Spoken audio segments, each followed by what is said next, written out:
King of France. This video is purely for entertainment and does not infringe on copyrights or laws. The rights to the novel and image belong to the original author. We do not claim ownership. Don't like waiting and want to listen to this fanfic in full now? Subscribe to our Patreon, where you'll find the best fanfics. Chapter 201 Roman Orthodox Italy. The Italians were discussing Ning's achievements when Ning came out of the headquarters. The Milanese of Redwood saw the general's stable boy named Julian leading the general's horse. The bearded man teased, "This stable boy is very suitable for Baz. I wonder if the general wants an Italian stable boy." Someone immediately spoke up, "Baz wants to be the general's stable boy. He has to change his name." I heard that the stable boy changed his name to Julian, which is the name of a Roman emperor. Italy also has a Rome, so the Italians regard themselves as Roman Orthodoxy in their hearts, especially the anti-Austrian revolutionaries, who use Roman Orthodoxy to mock the Holy Roman Empire. Voltaire's famous saying is very famous in Italy ruled by the Holy Roman Empire. The Holy Roman Empire is neither holy nor Roman, nor an empire. The general rode on his horse and waved to the Italians when he passed by. A brave Italian shouted, "General, where are you going? Why are you in such a hurry?" The general laughed and said, "It is said that the Austrians ran away with their tails between their legs. I will go to the front to check the situation." The Italians heard a lot of discussion. Run away. Did they say that the main force of the Austrians was in the direction of Trent? Will it not come down? Really, if I had known that the Austrians would slip away, I would not have rushed so hard for fear of missing the opportunity. Unexpectedly, this muttering was heard by the general. He looked at the Italian who was speaking and said, "Although the Austrians ran away, everything we did before was not in vain. We now have a very large initiative on the scene. You will have to continue to trek in the snow for a few days." After saying that, the general turned his horse's head and trotted all the way to the slope from the plateau to the Adige Valley. The general's direct officer corps followed in a mighty manner. Among them were two people who were not wearing military uniforms. "Look," the bearded man lowered his voice, "he brought two jesters with him to the battlefield." Buzz looked surprised. "Jesters?" "Yes, they are also called minstrels. They are the two who are not wearing military uniforms. One is a painter and the other is a musician. The general takes them around all day long." "Buzz, why are they called jesters? Have you never seen a comedy? It is performed in the open-air theater in Milan at night. Every king has two idle characters who are responsible for flattering and amusing the master. They are called jesters. Italy is indeed a land of art. The bearded uncle in trousers can also talk to you about drama like those nobles in trousers. But Buzz is in a worse situation. He is too young and has never seen these things. He can only use the wings of his imagination." "Jesters," Buzz muttered, and the general was in a bad mood. And the two jesters were trying to make the general happy. And Ning was wondering why the Austrians were so happy all of a sudden, when he suddenly saw the Italians from Sequoia carrying a strange musical instrument on their backs. The military bands of the troops mainly play drums and various trumpets. Some countries would use bagpipes and flutes, but as far as Ning knew, there were no military bands that played pluck string instruments. So Ning slowed down his horse and asked the Italian, "What kind of instrument is this?" The Italian replied with a Venetian accent, "This is a mandolin, for my beloved general." The soldiers next to him shouted, "It's his wife." Then everyone laughed. And Ning then remembered that Italy does have a traditional instrument called the mandolin, which looks like a rounded pipa. The last time Ning saw this instrument was in Nicolas Cage's war film Captain Colin's Mandolin, which vividly showed how useless the Italians were during World War II. But Ning still liked that movie because it was very Italian. During the war, the Italian soldiers were concerned about eating and drinking well, and dating local girls. They didn't care whether they could fight or not. You just said whether it was romantic or not. And Ning stopped his horse, and specifically reached out his hand to the Italian soldier of Sequoia to take the mandolin, fiddled with it, and plucked a few notes. The Italian asked, "General, do you want to learn how to play it?" And Ning shook his head, "No, I have a full 50,000 or even more Austrians to worry about now. They were about to fall into our pocket, but they ran away without looking back this morning. They must have been scared away by you." The Italian holding the mandolin said, and plucked a few chords at the same time. And Ning waved his hand and urged the horse forward to continue to the Adige Valley. As they went forward, he asked Beethoven who was following him, "Are you familiar with local Italian folk songs?" "Beethoven, folk songs played with mandolin? Although I have never played this instrument, As long as I know one of our string instruments, I can apply it to other ones. If you want to use mandolin in the music praising you, I will go and learn it now. And Ning looked at Beethoven and thought to himself that he is worthy of being the music saint. It turns out that you master musical instruments by category. He suppressed his desire to complain about this damn genius and continued to talk about what he had just thought of. We now have Italian troops under our command, and we should create some songs suitable for them. I think using the tunes of local folk songs will make it easier for them to accept. Sometimes folk songs have a unique charm and are particularly suitable for propaganda. Then Ning began to hum the melody of Goodbye, My Friend.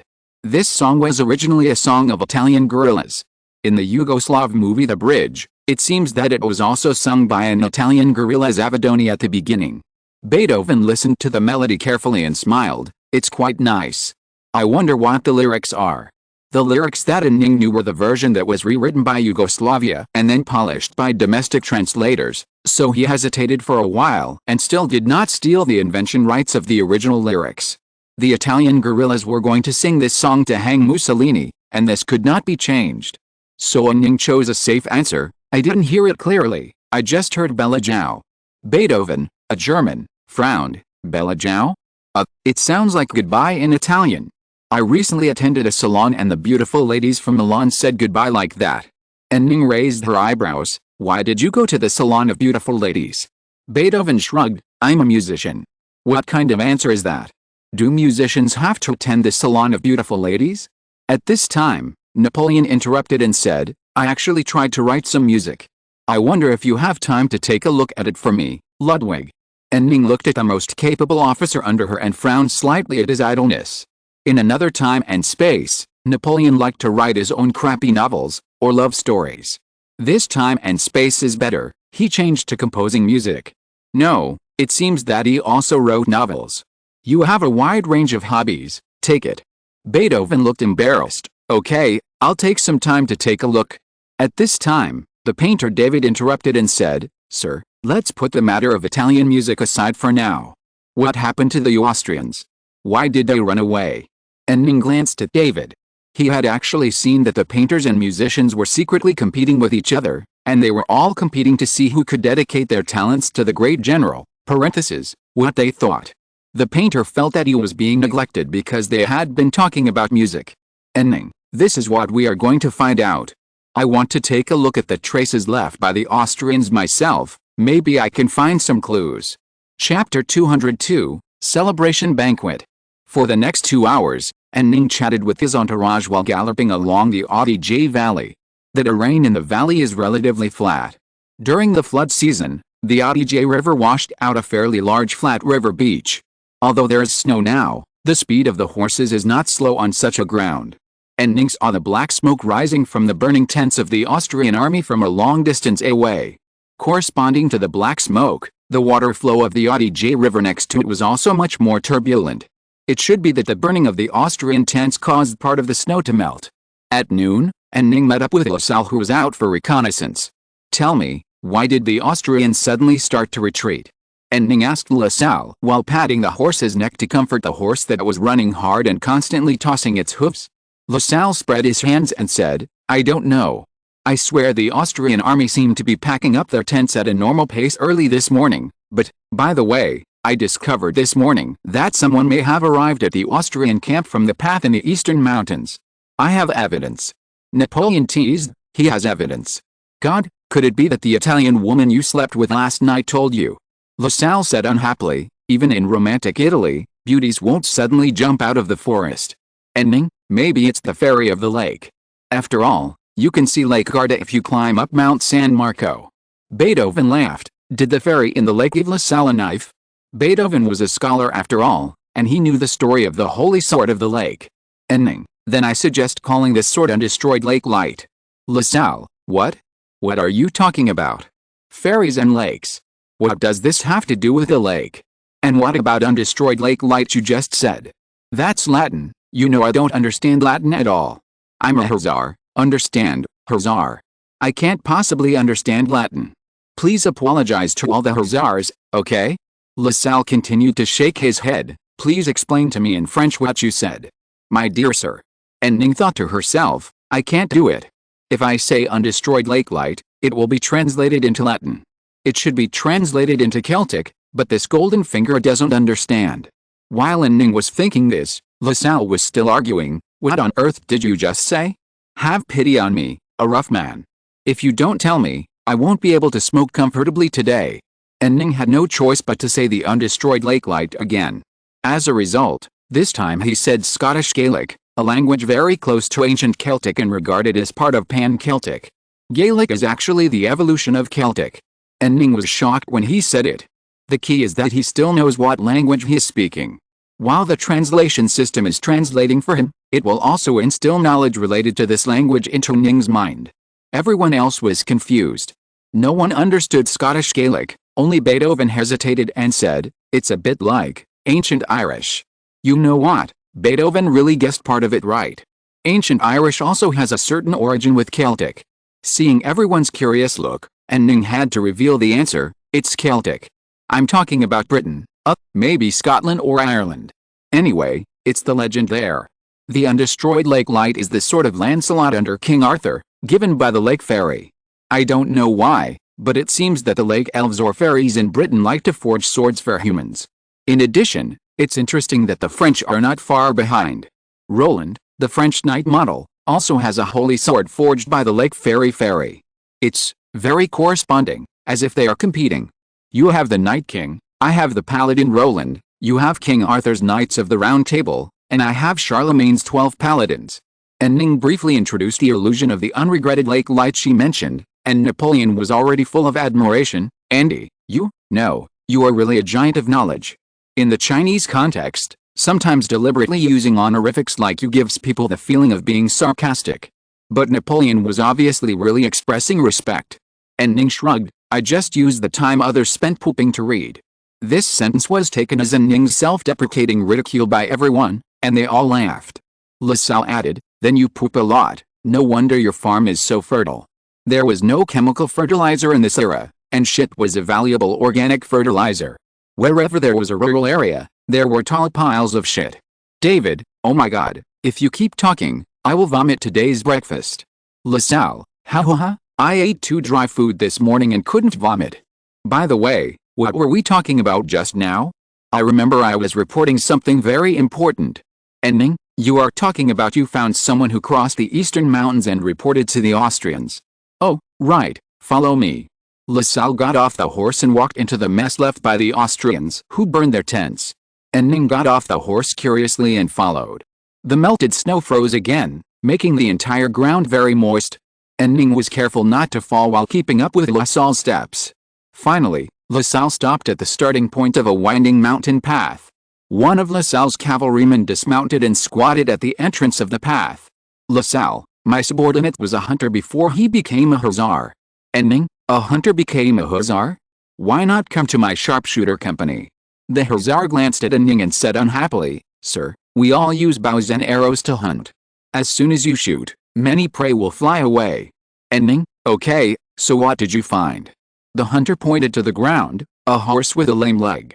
It is very likely that it was caused by traveling quickly on rugged terrain.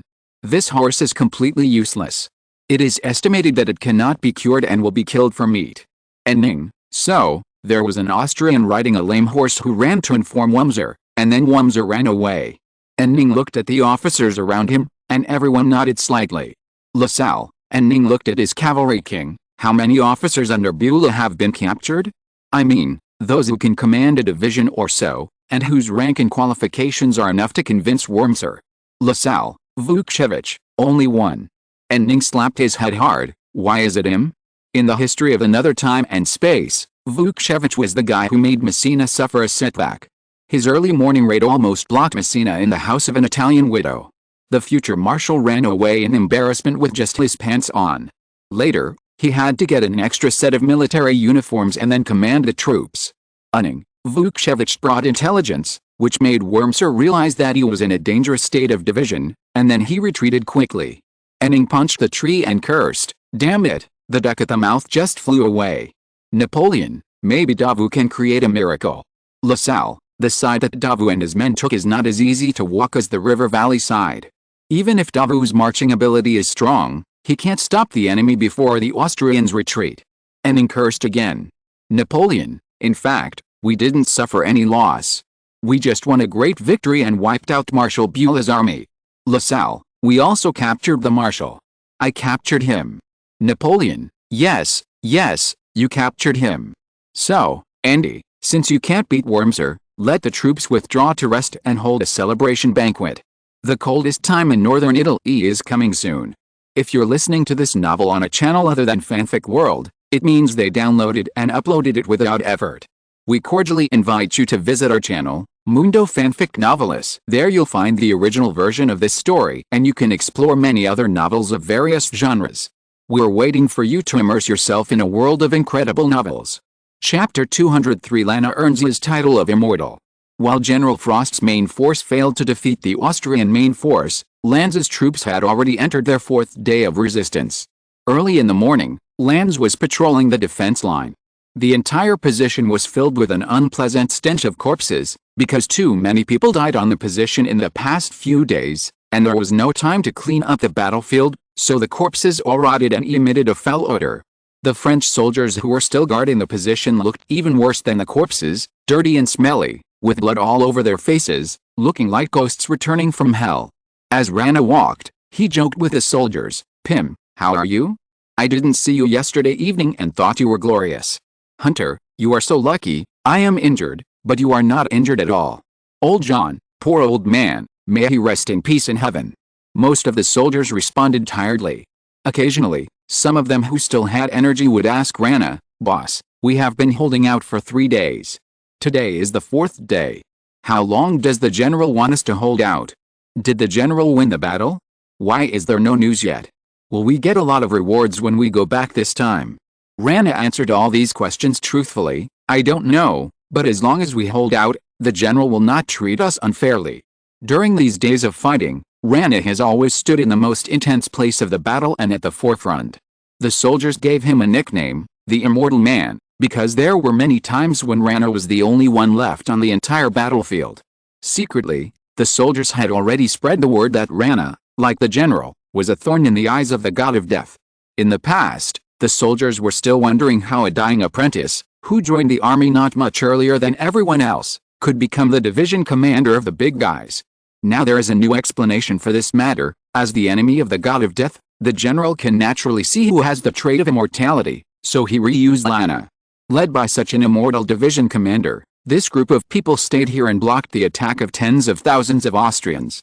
Of course, the rugged mountain roads and the castles left over from ancient times played a considerable role. The walls of this ancient fortress were unexpectedly thick. After being bombarded by the Austrians with cannons for several days, only part of it collapsed. The Austrian army wanted to rush to the fortress from the collapsed part, but was forced back by the French army with hand-to-hand combat. The Austrians had never seen such a crazy hand-to-hand combat by the French army. Before this, they had almost no experience in hand-to-hand combat, but they were directly defeated by the French army. And they collapsed more than a dozen times. Because every time the Austrians retreated, they would run back in a swarm after a few officers leading the team died, so there were actually not many people killed. After changing officers, they rushed up again. The situation on the French side is much worse. After these days of fighting, the French troops stationed here have lost 30%. In this era, a 30% loss of troops that have not collapsed is already a complete elite.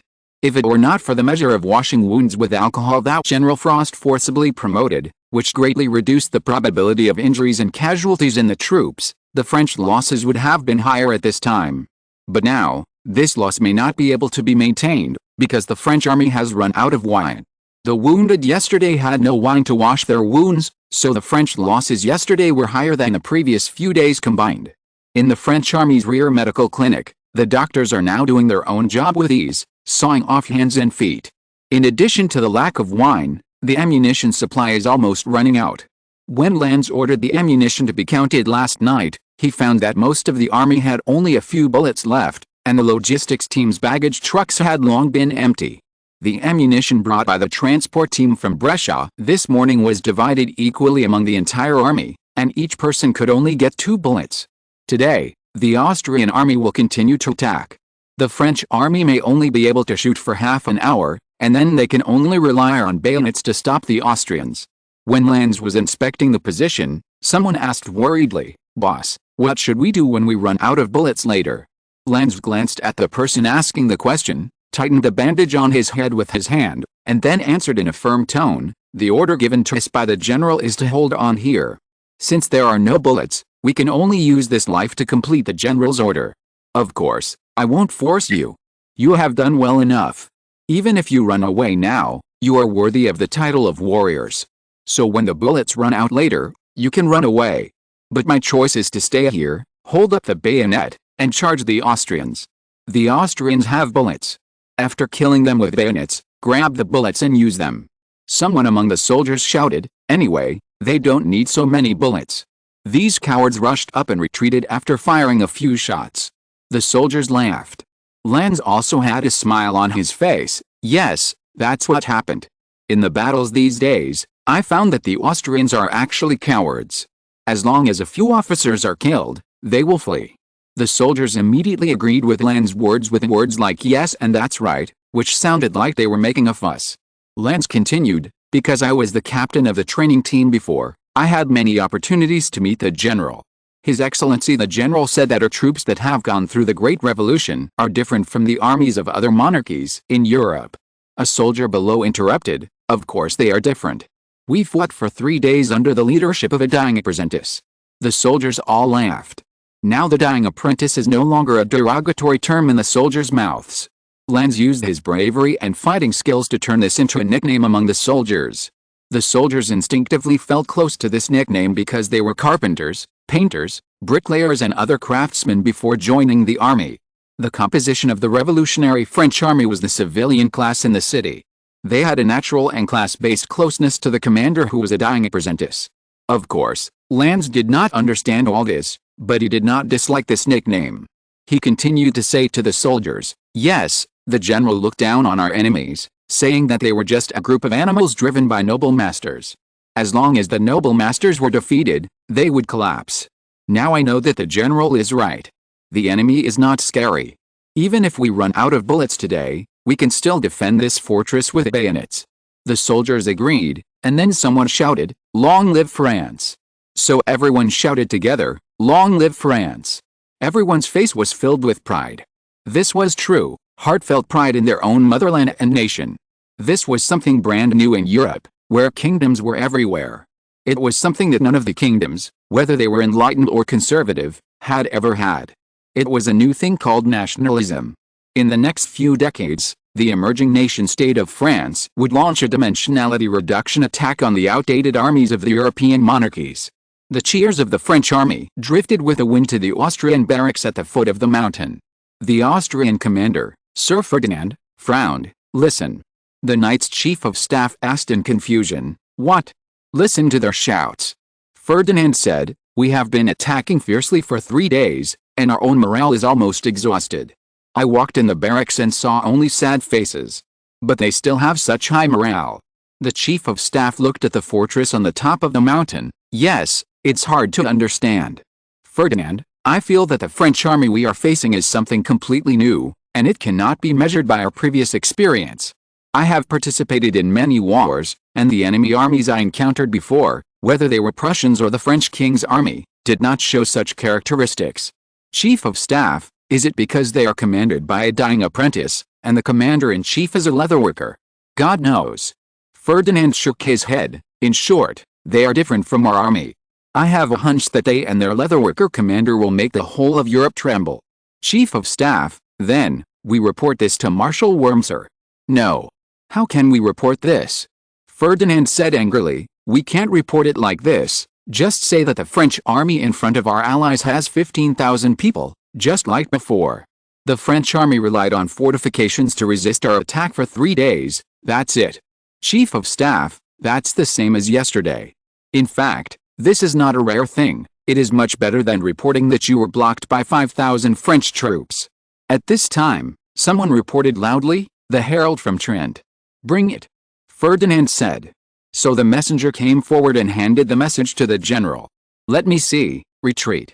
The chief of staff immediately came forward. "What, are we retreating?" "Yes, It seems that the Marshal has encountered a French army with stronger forces than him. Damn, the French have concentrated their main forces on the Marshal's side. Now we can't report that we are only blocked by 5,000 people. Retreat, Chief of Staff. Chapter 204. Paris is in crisis again. And Ning was Lana, who met in Brescia 2 days later. My immortal grenadier. He shouted very happily, and then gave Lana a hug. Lana was a little shy, not a grenadier. They called me the immortal man. And Ning, I know. I'm talking about your nickname in another time and space. But it's a pity that the immortal grenadier still became the first marshal to die in battle under Napoleon. Lana had been persuading Napoleon to stop the endless wars during his lifetime, but the emperor didn't listen. As for Lana's current title of immortal man, and Ning, as a time traveler, always has the illusion that he is about to start passing on the fire. So Ning still calls him the immortal grenadier. Anyway, Ning's reputation is so high now, and soon everyone will follow him. Hearing Ning's name, Napoleon complained, "Grenadier?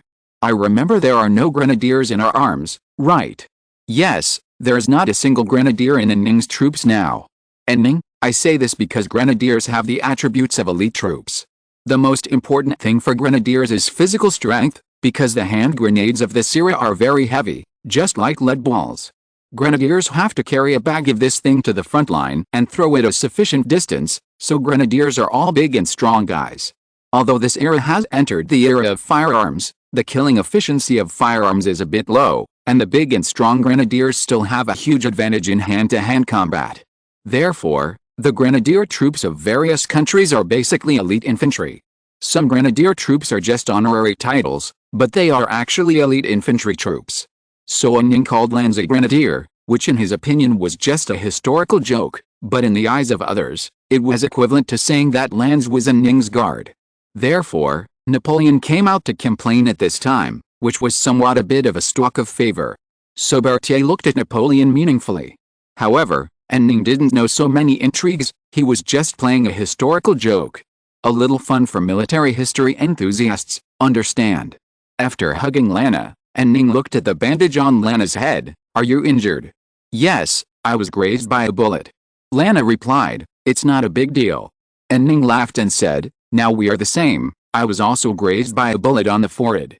But because of Ning's plug-in, the bullet healed in a few days.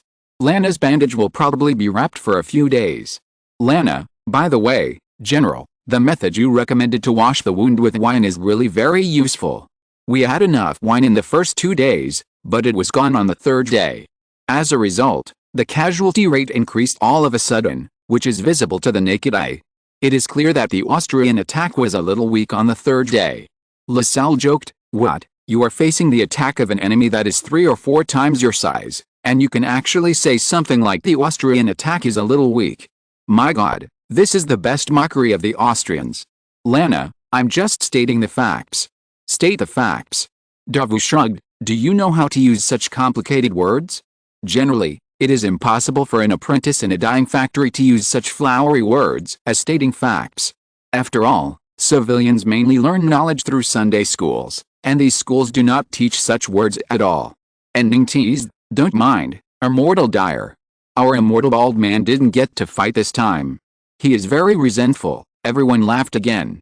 Davout touched his bald head with an embarrassed expression. Napoleon, only Andy would have called Davout bald and he would not respond. If we had called him that, he would have come to explain with a red face, "I just have less hair." Davout spread his hands and then turned the topic to the current battle situation. To be honest, this time it was just a small victory. The main force of the Austrians suffered no losses at all, and ours, Lanz's troops are already crippled and need time to repair. "Lanz, I can still fight." And Ning, "No, you can't fight. Your troops are performing very well now and deserve time to repair. After the celebration banquet, you will take the troops back to Milan. I will give you exchange vouchers, which can be exchanged for silver coins at the currency exchange office in Milan, or you can use them directly. You can enjoy yourself in Milan for a while. When the reinforcements from the country arrive, give priority to replenishing your troops. Lanz, but the battle is not over yet. Davout just said that the main force of the Austrians is still there. And Ning, he was just venting his anger. He led the troops to climb the mountains for several days, but when they arrived at the city of Trent, The main force of the Austrians had already run back.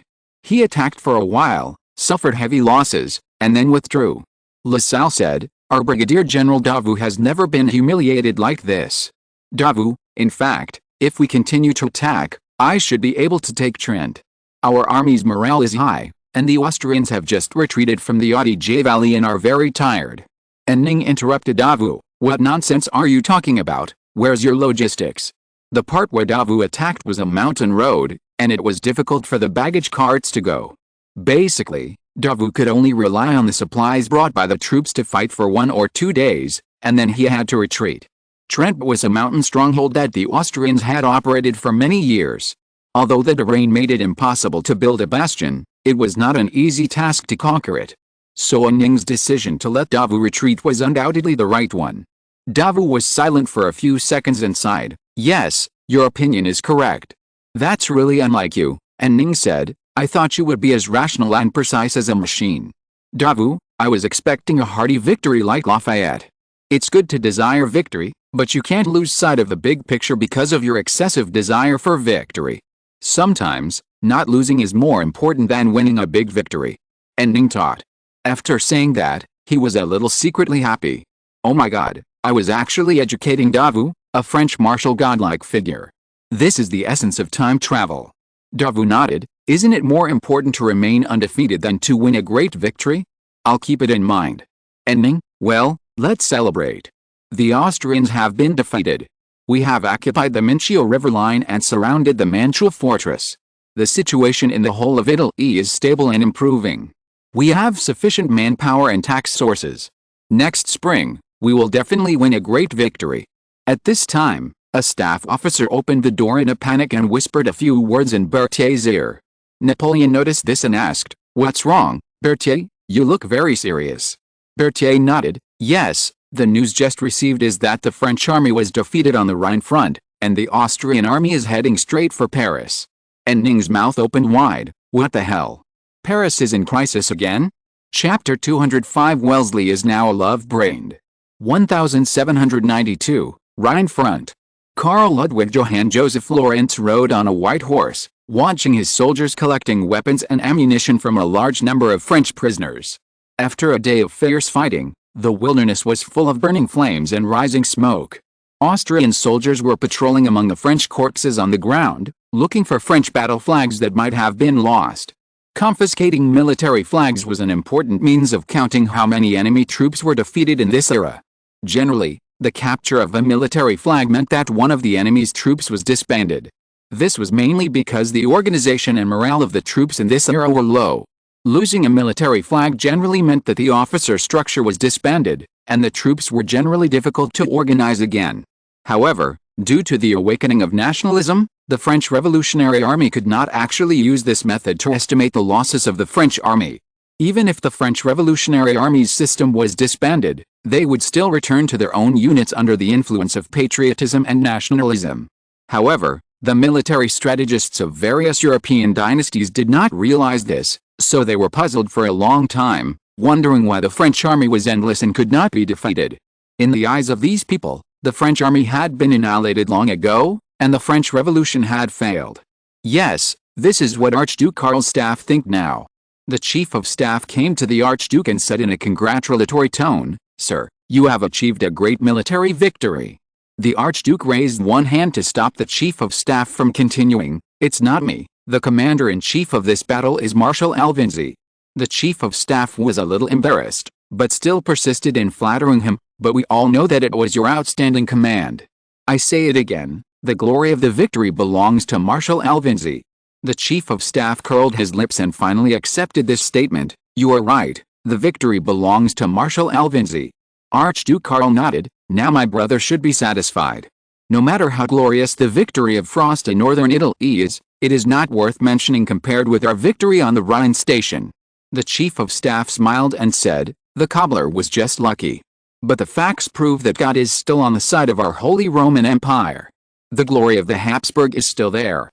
Archduke Karl is also of Habsburg blood. At this time, it is definitely right to shout that the glory of the Habsburg is still there. Although this Archduke has always been considered a representative of the weak and incompetent, He became a general by relying on his family's position. But he is of Habsburg blood after all. Archduke Karl did not comment.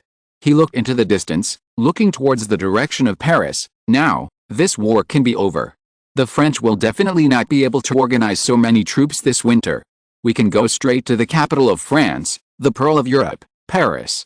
The chief of staff nodded. Yes, this brilliant victory will determine the outcome of the war in one fell swoop, and the Enlightenment will fail on the European continent. While Archduke Karl was inspecting the battlefield, Alvenzi, the commander of the Austrian Rhine Corps, was also looking into the distance at his headquarters. The emperor's third brother is an amazing guy. The marshal murmured, I'm afraid most of our views on him before were wrong. What did you say? His chief of staff asked puzzledly. I said the emperor's third brother is an amazing guy. Don't you feel it? Alvenzi turned his head and looked at the chief of staff. The chief of staff looked confused. The old marshal shook his head. Nothing, don't worry about it. Those who can serve as chief of staff must be from noble families, and their titles may be higher than Alvin's, so the old marshal must maintain a good relationship with his chief of staff. In France, the title may be a fart, but in the Holy Roman Empire, the title still represents many things. The chief of staff did not seem to think too much, and he said happily, now there are only a few fortresses in France between us and Paris. If we are optimistic, we can reach the city of Paris in February next year. The army of this era cannot perform operations such as bypassing fortresses, because the army's supplies need to rely on the storage facilities of existing cities. If they do not attack fortresses but choose to bypass them, even if the enemy does not divide its troops to harass, the supply of the troops will soon be a problem. After all, the logistics of this era basically rely on carts pulled by mules and horses, and the transportation efficiency is very low. From the Rhine battlefield to Paris, there are mainly two strong fortified fortresses, Pétain and Verdun. The French army built extremely powerful fortifications in these two places according to the most advanced modern military engineering theories. But the good news is that these places are basically plains. Although there are river networks as barriers, the flow rate of the rivers is very low. It is relatively simple to cross the river whether it is a floating bridge or a ferry. It can be said that Paris is only one step away from opening the gate. Alvin is confident that he can attack the city of Paris within a few months. At least at this point in time, it is a foregone conclusion that the combined forces of the Holy Roman Empire and Prussia will win the war against France. London, England. Arthur Wellesley is sitting nervously on a chair at the Warriors House Club at 15 Fleet Street. Today, he will present his own sonnet to his beloved Catherine.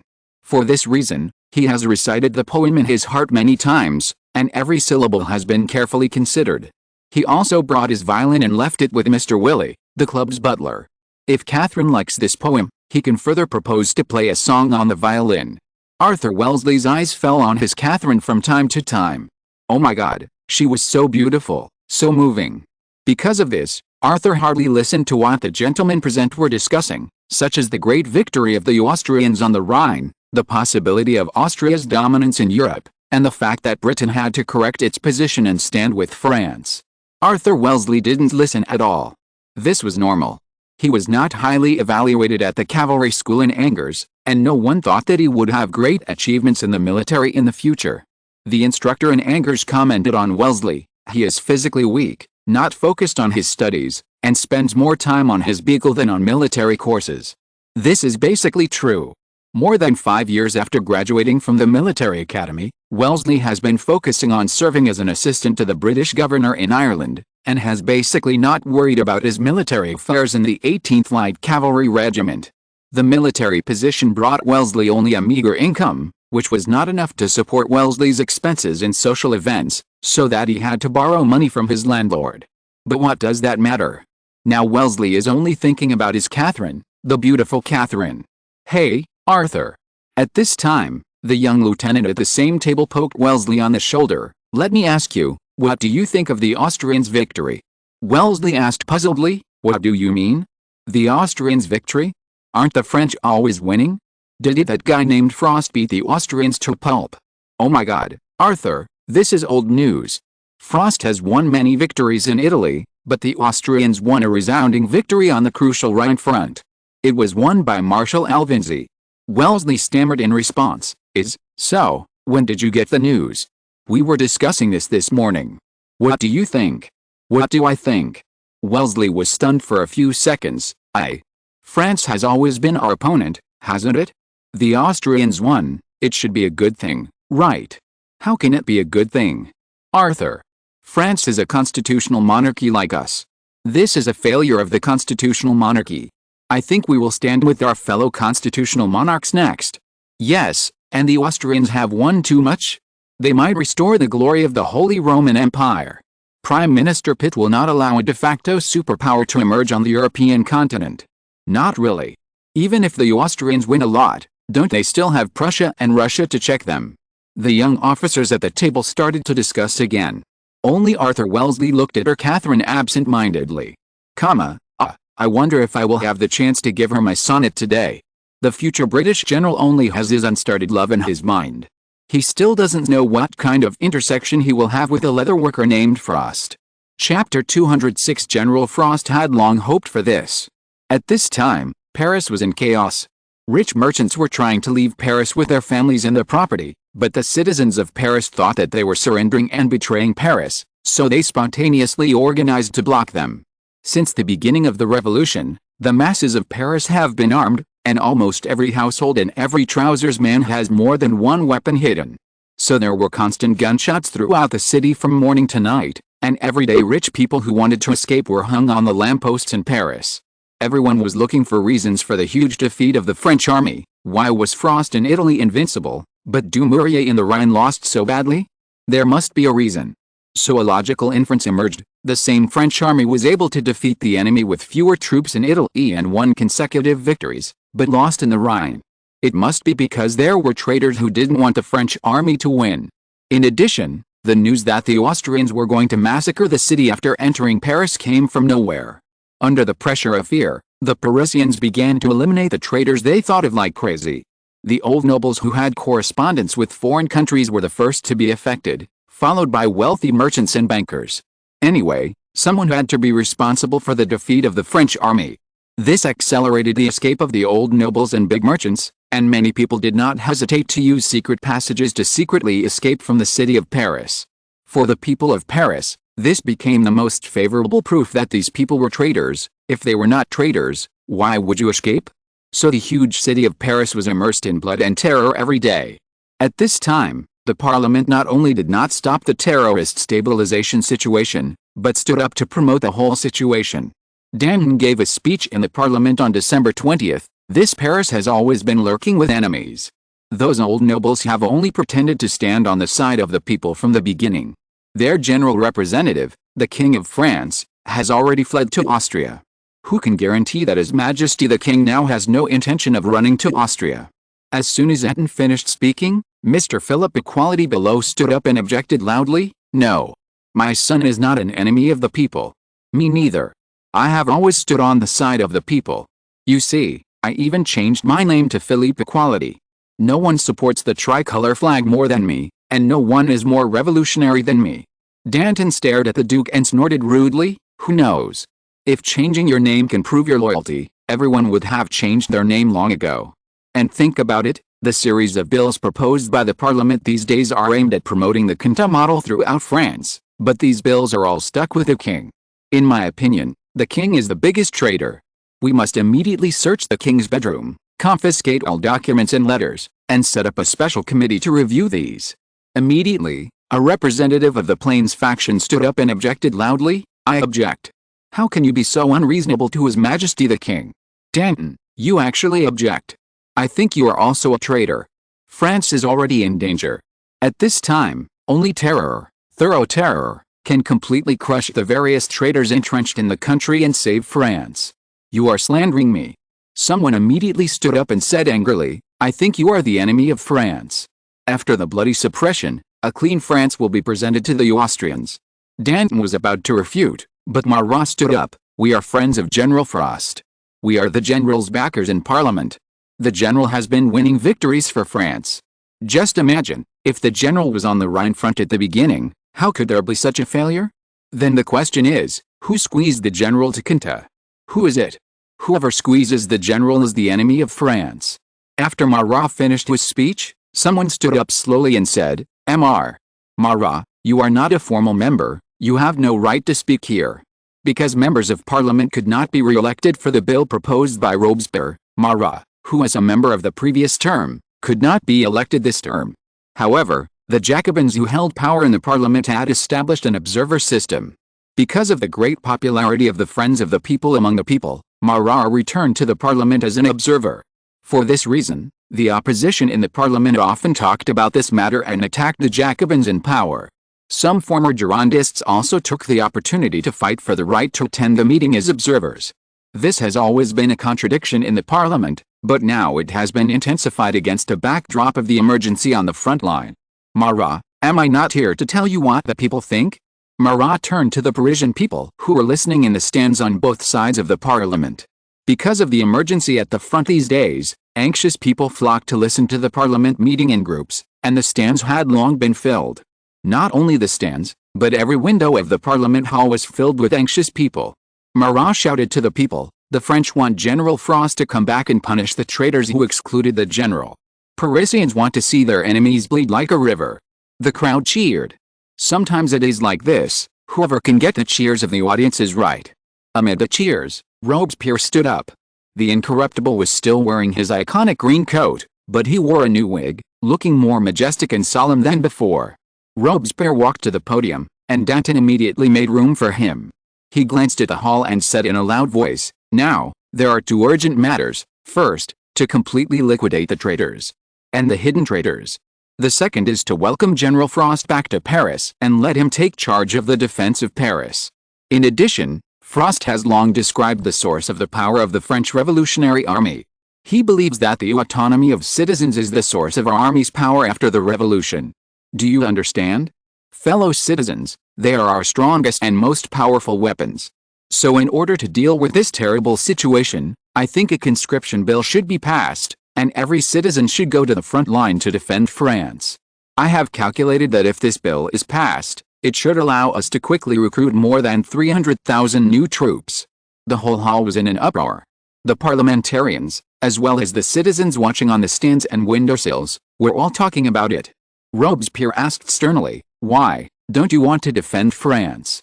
The people looked at each other. Robespierre said to himself, "Yes, of course you don't want to, because France is the king's France, not the France of all the people. I think it's time. First, the king is the general representative of traitors. All forces against France are gathered around the king.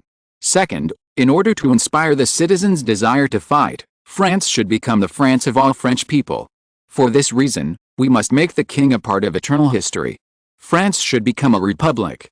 Robespierre paused and added, "General Frost has long been expecting this." Chapter 207 The king must die, France must live. After Robespierre finished speaking, the meeting hall was in an uproar again. No king. Would that be like those people in the New World?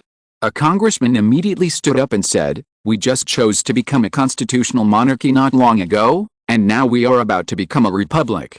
Isn't that a bit ridiculous?" The congressman's words were agreed by many people. And there were also many people in the onlookers who spoke up to agree. These people were immediately stared at with strange eyes by the people around them. The crowd was very obviously and blatantly divided into two factions. Someone shouted loudly, "Before, you said you didn't want the Pope, and now you don't want the king. If you keep going like this, you will be lawless. Robespierre, don't you understand? It is because of these bad things that we were defeated.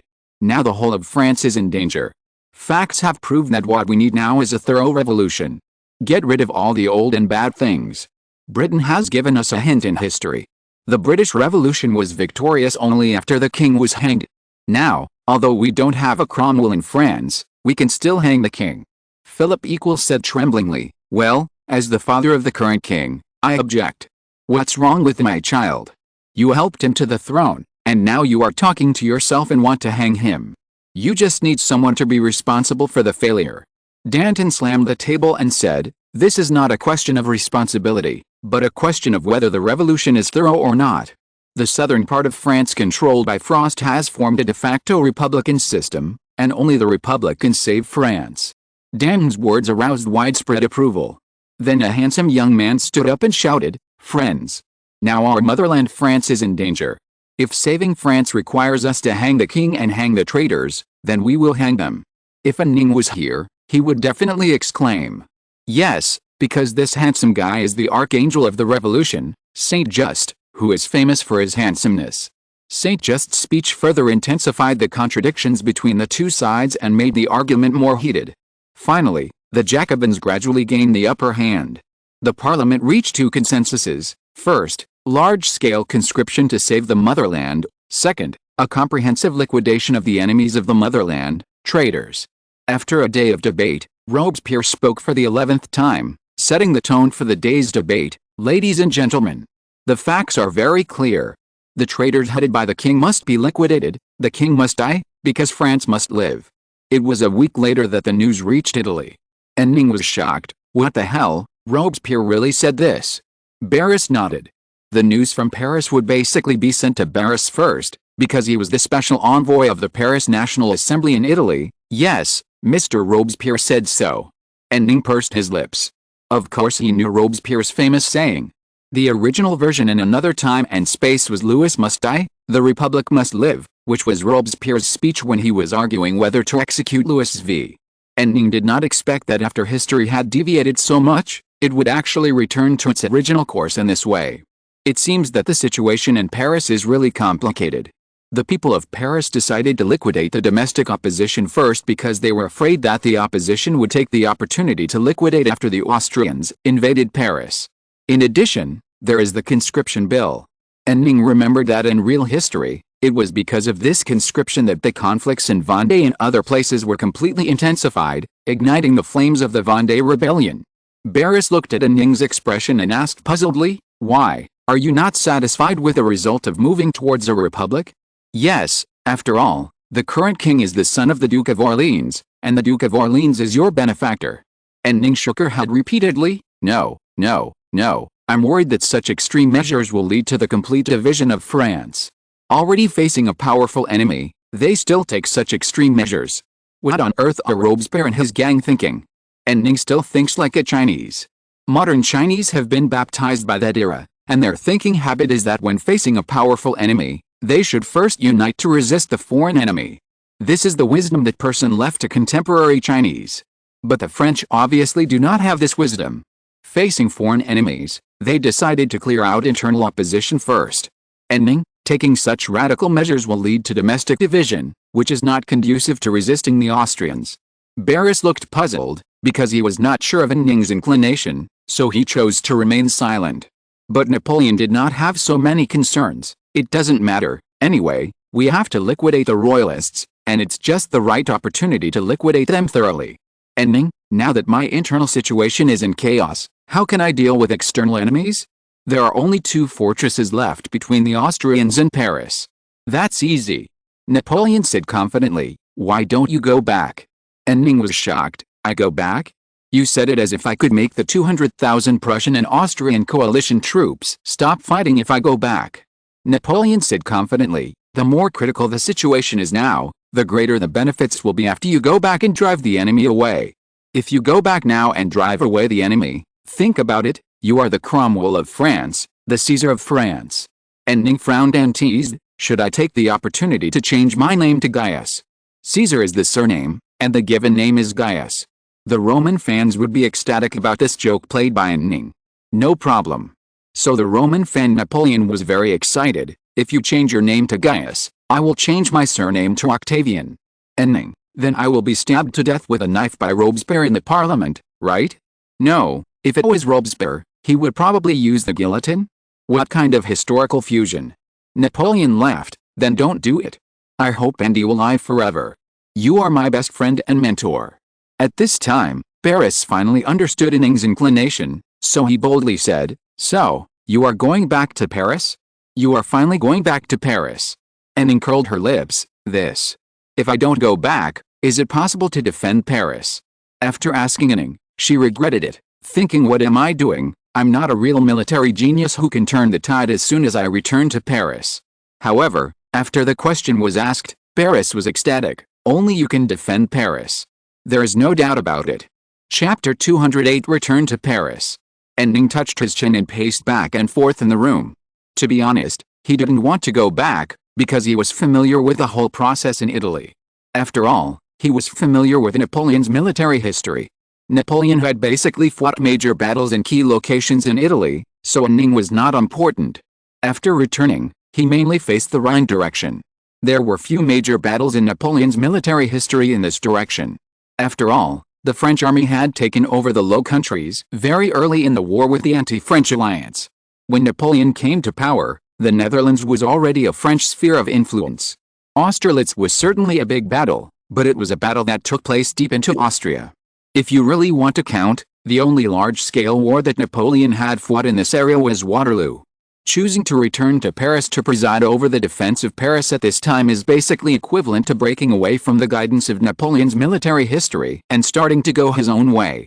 All he can rely on is the military knowledge he learned in the military academy.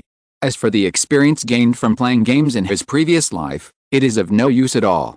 After all, when playing games, Ning played the Netherlands, and the trick used for defense was called a gentleman occupying the bridgehead, because in the game Total War Empire, the affairs officer can occupy a position on the map, and a gentleman who happens to stand at the bridge position can block the bridge, and the enemy army can't come over. Very raw, relying on this technique, the player can turn the Netherlands, a country with no barriers on land, into a country that is difficult to attack.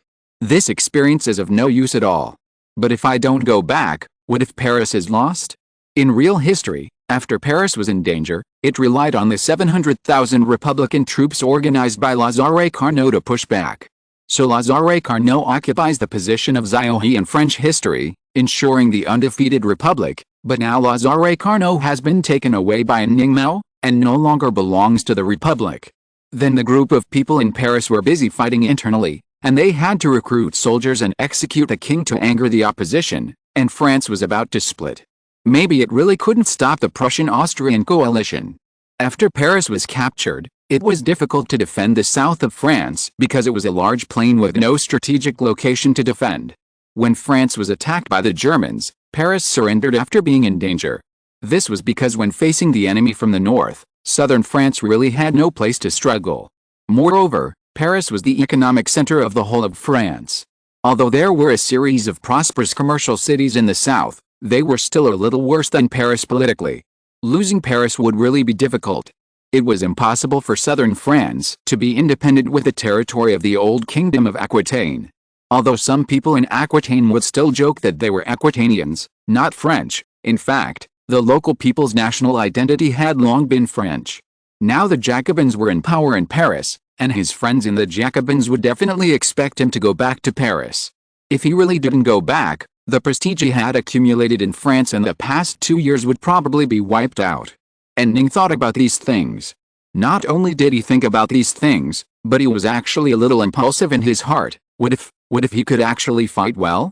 Why must he fight according to Napoleon's instructions? What if I still have some skills? Thinking of this, Ning suddenly found that his hands were shaking slightly. Without relying on the foresight of the biography of Napoleon, relying purely on myself, I can make a name for myself. This choice seems to be more attractive than I imagined. In order to prevent everyone from seeing that his hands were shaking, Ning grabbed his shaking right hand with his left hand and forced his hand to stop shaking. At this time, Ning made a decision. Get out of your comfort zone and create your own legend.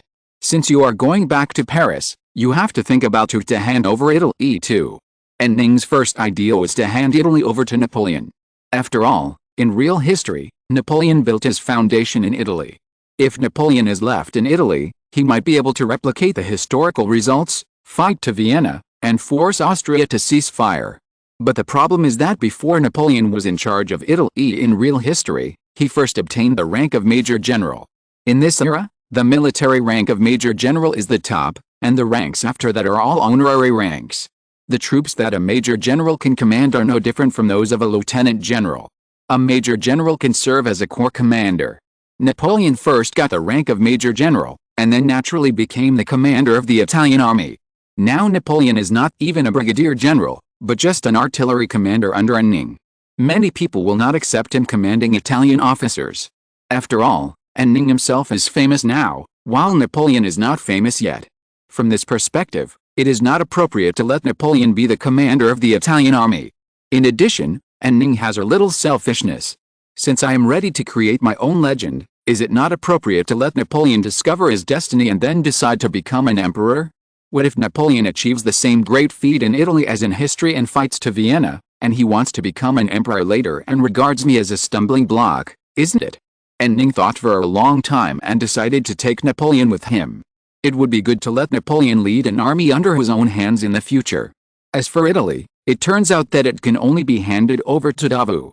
Davout has military merits and his military rank is brigadier general. When I return to Paris, I will promote him one level and make him a major general, then there will be no problem with his military rank. Davout's own ability is definitely no problem. Although we don't expect him to fight to Vienna, it is still no problem to defend what we have conquered. Messina, don't move either. He has performed very well in the direction of the Kingdom of Sardinia. He should be able to fight smoothly. Let him continue to deal with General Corey of the Kingdom of Sardinia. It won't be a big problem. Italy will be settled this way. I will take Napoleon, Lannes, Lasalle and Berthier back to Paris. With a chief of staff and a powerful general, I will also take Lazare Carnot to Paris and let him serve as the Minister of War. It can be regarded as returning the property to its original owner. That's right, that's it. When Ning was thinking, he didn't realize that he actually enjoyed the pleasure of arranging troops and making plans. He also didn't realize that while he was thinking about these things, the entire command room became quiet, and everyone was waiting for his order. Finally, Ning raised his head and glanced at Berthier. Berthier, I make the following arrangements. I ordered Davout to be the acting commander of the Italian Corps and to command all affairs of the Italian Corps. Davout immediately stood at attention, holding his head high, like a private soldier receiving orders. And Ning continued, appoint Messina as the acting deputy commander of the Italian Corps, to unify the command of the army in the direction of the Kingdom of Sardinia. Napoleon, Lannes, and Lasalle, immediately hand over the troops in your hands to your deputies and put them under Davout's command. The above-mentioned members, together with you, Berthier, are ready to return to Paris with me. By the way, the Knights of Afterglow and the Accurate Shooters will return to Paris with me. We will first arrive in Marseilles and meet up with Lazare Carnot. That's all. Repeat it to me. Damn, I was so excited about writing down the order that I didn't pay attention to the time. I failed to make it to the finish line. My leave application, my points. Chapter 209 France does not need a king. After the decision was made, the entire Italian Corps began to prepare for the handover of command. Of course, Ning didn't have to worry about these things, as the energetic chief of staff Berthier was in charge. Berthier seemed to see that Ning didn't like to deal with clerical work such as paperwork, so he took on all the responsibilities and asked Ning to just sign. On the day before departure, Ning decided to take a last look at the place where he had originally envisioned to become famous. He didn't notify anyone and set off on his horse. As a result, he had not walked far when Napoleon, Beethoven and the painter David caught up with him. Ning was a little surprised. Why are you here? Napoleon, it was Fanny who came to see me. You are too careless. At least bring a guard. Ning pulled open his cloak, revealing the pistol and saber on his belt. What guard can compare to my sword and pistol? Napoleon laughed. You are right. Thousands of troops and horses can't kill you. Beethoven was also laughing. Ning asked Beethoven, how did you get together with Bonaparte? Well, he wanted me to listen to his music. Beethoven looked embarrassed. Needless to say, the music written by Napoleon was probably as bad as his novels. Ning, you can scold him generously. If you think it's not good, just say it directly. Napoleon, I just need to practice. Beethoven smiled awkwardly and changed the subject. So what are we going to do? Nothing, just to see the land of Italy. Ning turned his gaze to the Alps. It snowed all night last night, and the mountains in the distance could be seen in the clear weather. The whole world was covered in silver. Seeing this scenery, Ning wanted to copy his poem. But it seemed wrong to say northern scenery in Italy, so he held back. While Ning was staring at the Alps, David took out his sketchbook and began to record the scene quickly. Napoleon joked, Andy, aren't you going to compose a poem or improvise a song? Ning thought to himself, don't ask me this question, ask the music master next to him. He is a real talent who can write a famous song just by taking a walk and looking at the moonlight. He was about to answer Napoleon's question when he suddenly saw that there seemed to be a funeral in the cemetery of the church in front of him. Ning urged his horse to go over, curious to see what was going on. The priest who presided over the funeral found Ning first. He stopped praying and looked at the French commander who rode into the cemetery. Ning asked in Italian, "Sir, who is being buried?" The priest replied, "It's the hunter in the town. He was affected by the battle and died." Ning turned over and dismounted, and said to the priest, "Is that so? Then I want to see him off." As he said that, Ning forced his way into the farewell team. The Italians made way for Ning. He walked all the way to the coffin. There were already many flowers on the coffin. Everyone who came to bid farewell brought flowers, and after silently reciting farewell words in front of the coffin, they threw the flowers on the coffin. Ning did not bring any flowers, so he took out his pocket watch from his pocket, put it on the coffin, and then said in a voice that everyone around could hear, "This poor man died because of Italy's independence. May he rest in peace in heaven." This local man obviously died because France and Austria fought on Italian soil, but Ning said it was because of Italy's independence. This statement is not wrong. After all, there are Italian redwoods in the French army. After Ning gave away his pocket watch, Napoleon and Beethoven also came forward to present their tributes. When they left the cemetery, an old Italian lady stopped them with tears in her eyes. "Good man," the old lady said, "may God bless you." Then the Italian little girl who had been hiding behind the old lady timidly stood up and presented the flowers in her hand to Ning. Ning squatted down, gently touched the little girl's cheek, and then took the flowers. The painter David witnessed the whole process next to him.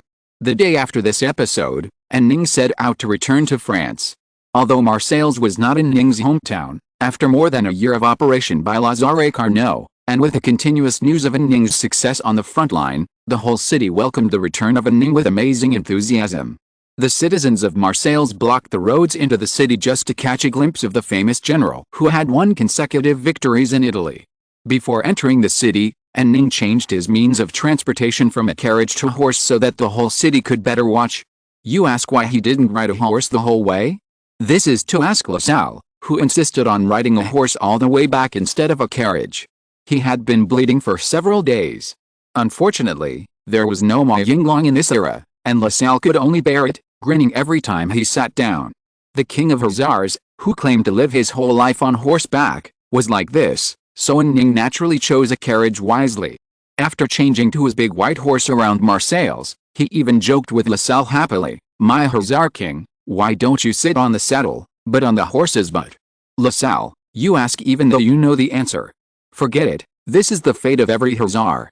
When Attila was on an expedition to Europe, he was probably also troubled by hemorrhoids. Ning laughed, and he suddenly remembered a crooked couplet, riding a donkey and rubbing the buttocks, riding a donkey and rubbing the buttocks. I don't know how to translate this when I read it out loud now. After crossing a small hill, the sea and Marseilles appeared in front of us at once. Along with the sea breeze, there were also the cheers of the Marseilles, "Long live General Frost." Ning smiled and waved in response. Then a voice came from the crowd, "General, are you back to support the king?" Ning couldn't hold it back immediately. He glanced at Lazare Carnot, who shrugged his shoulders, and his expression seemed to say, "I have already reported to you that the royal party here is very powerful." Ning couldn't help but have a headache. He obviously had no connection with the king at all. However, because the son of Philip Equality became king, many people regarded him as a royalist. Ning looked at the crowd carefully and found that the royalist flag with a white background and iris pattern was mixed in the tricolor flag. It was obvious that his return to the country was regarded as the royalists' life-saving straw. So Ning deliberately adjusted the tricolor emblem on his hat with very solemn and very slow movements. However, no one noticed this.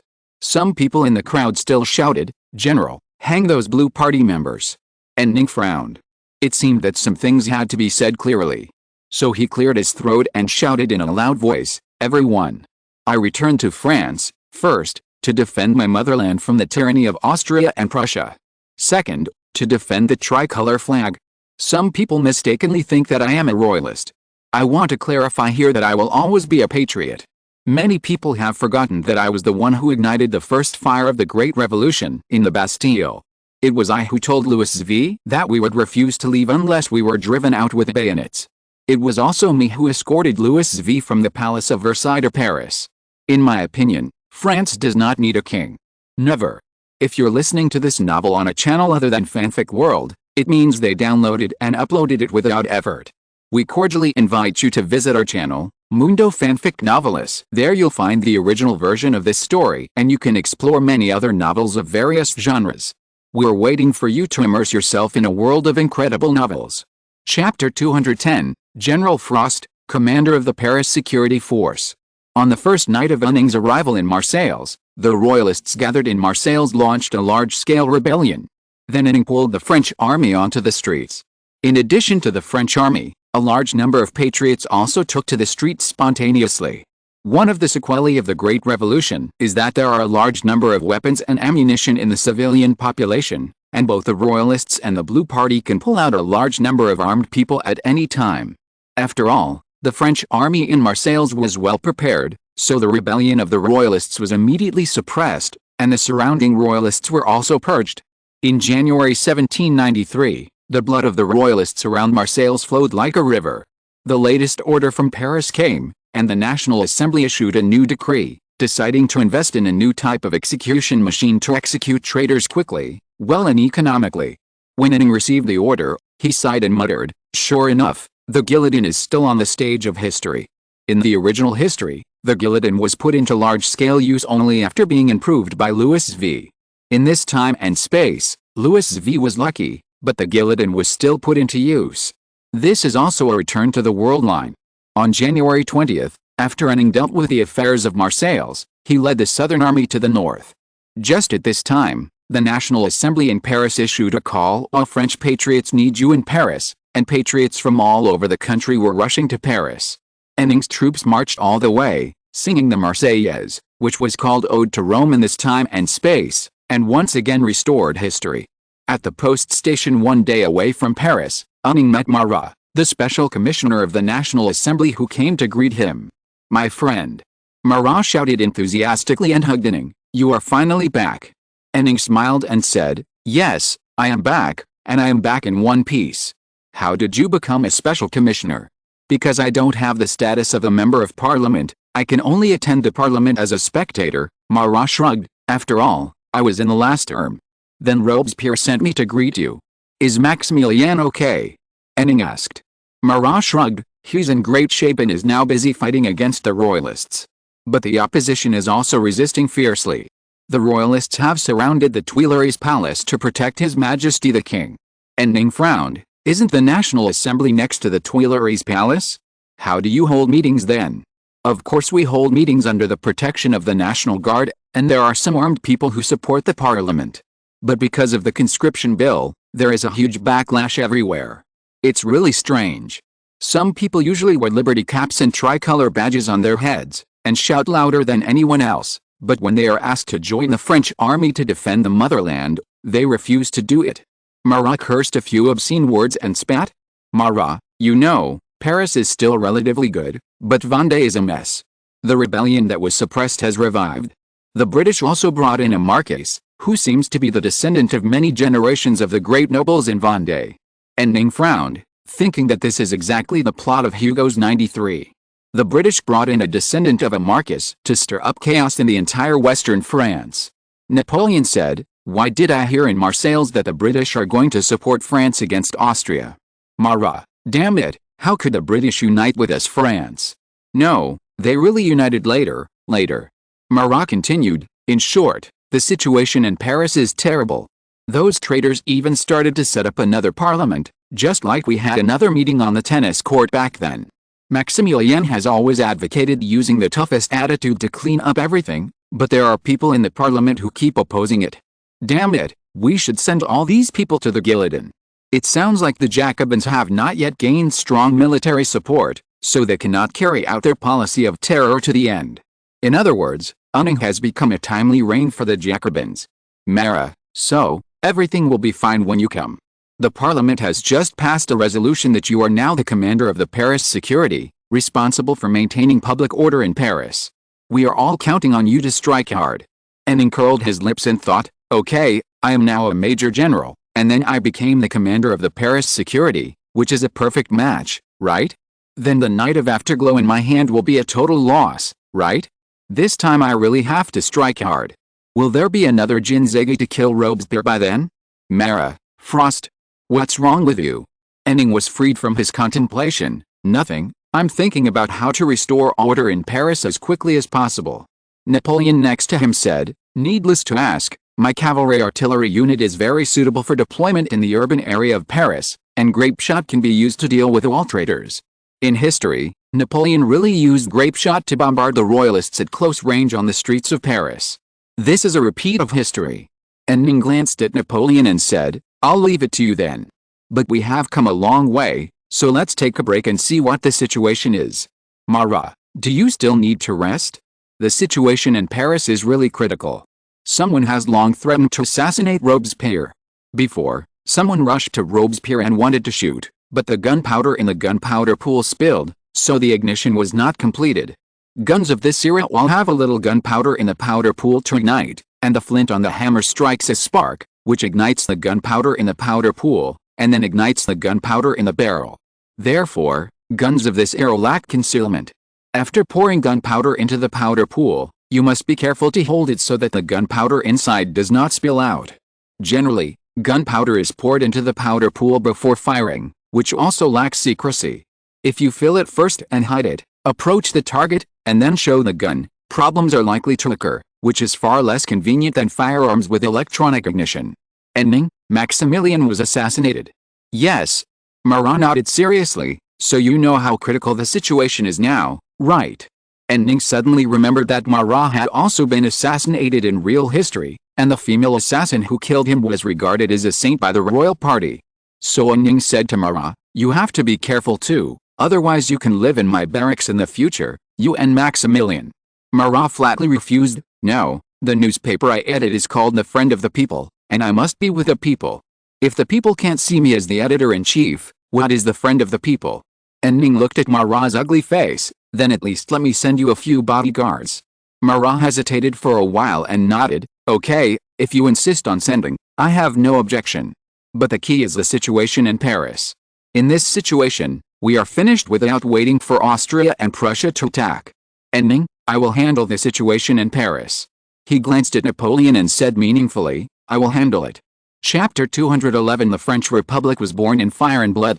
1793, Robespierre, who was supported by Major General Frost, the commander of the Paris Security Command, forced the National Assembly to pass a bill to abolish the King of France. The vote was held 4 times in total, and the first 3 times failed to pass. The opposition had already begun to shout long live the king. Then Ning ordered the Paris self-guards who were defending the National Assembly to put on bayonets. Of course, he did not order a real military suppression, but said that the bayonet troops looked more heroic. In this way, under the gaze of the heroic National Self-Guards, the bill was passed in the 4th vote. The parliament set up by the royal party members immediately declared the bill illegal and called on everyone to defend the King of France. The time came to February 26th. In the early morning of the 26th, there was a little snow in the sky. Ning, wearing a French military coat, looked up at the night sky in front of the barracks building. In front of him, 5 brigades of 10,000 people brought from Marseille stood quietly in the snow. At the forefront of the team were the Afterglow Knights and the Elite Shooter Company. The gray uniforms of the Sunset Knights almost blended into the snow, while the breech-loading rifles of the Elite Shooters still shone golden in the light of the torches. The whole scene was solemn. And Ning murmured to himself, why is it this time? This date is to show a style, a day suitable for the underdog to overthrow the superior. But it is not correct to say that it is an overthrow of the superior, because the current speaker and opinion leader of the National Assembly is Robespierre, who is Ning's ally. Seeing that Ning had not spoken, Berthier asked, Sir, it's already 1 o'clock, isn't it? And Ning raised a hand to stop Berthier from continuing. Then he swept his eyes over the soldiers standing quietly in the snow and took a deep breath. Soldiers. He started, his voice instantly resounding throughout the square. Many of you have fought with me in Italy for more than a year. While we were fighting bloody battles, the capitulationists and traitors at home were selling out the country. Who are the traitors? The old nobles, the king. They regard France as their own private property, and they want the emperor named Habsburg to restore the previous rights. Soldiers. Can we tolerate this happening? No. Today, we will use bayonets to deal with those traitors. And Ning heard Napoleon next to him mutter and grape shot. Don't worry about your grape shot. And Ning, soldiers. After today, France will become the France of all citizens. After today, there will be no king riding on everyone's head in France. Long live the French Republic. The soldiers shouted together, long live the Republic. And Ning, now, let's go. Tonight, we have no mercy on the enemy. As soon as the voice fell, the officers of each unit began to give orders, and the troops began to march out. And Ning rode on a horse, standing by and watching the troops set off, and suddenly wanted to sing a song.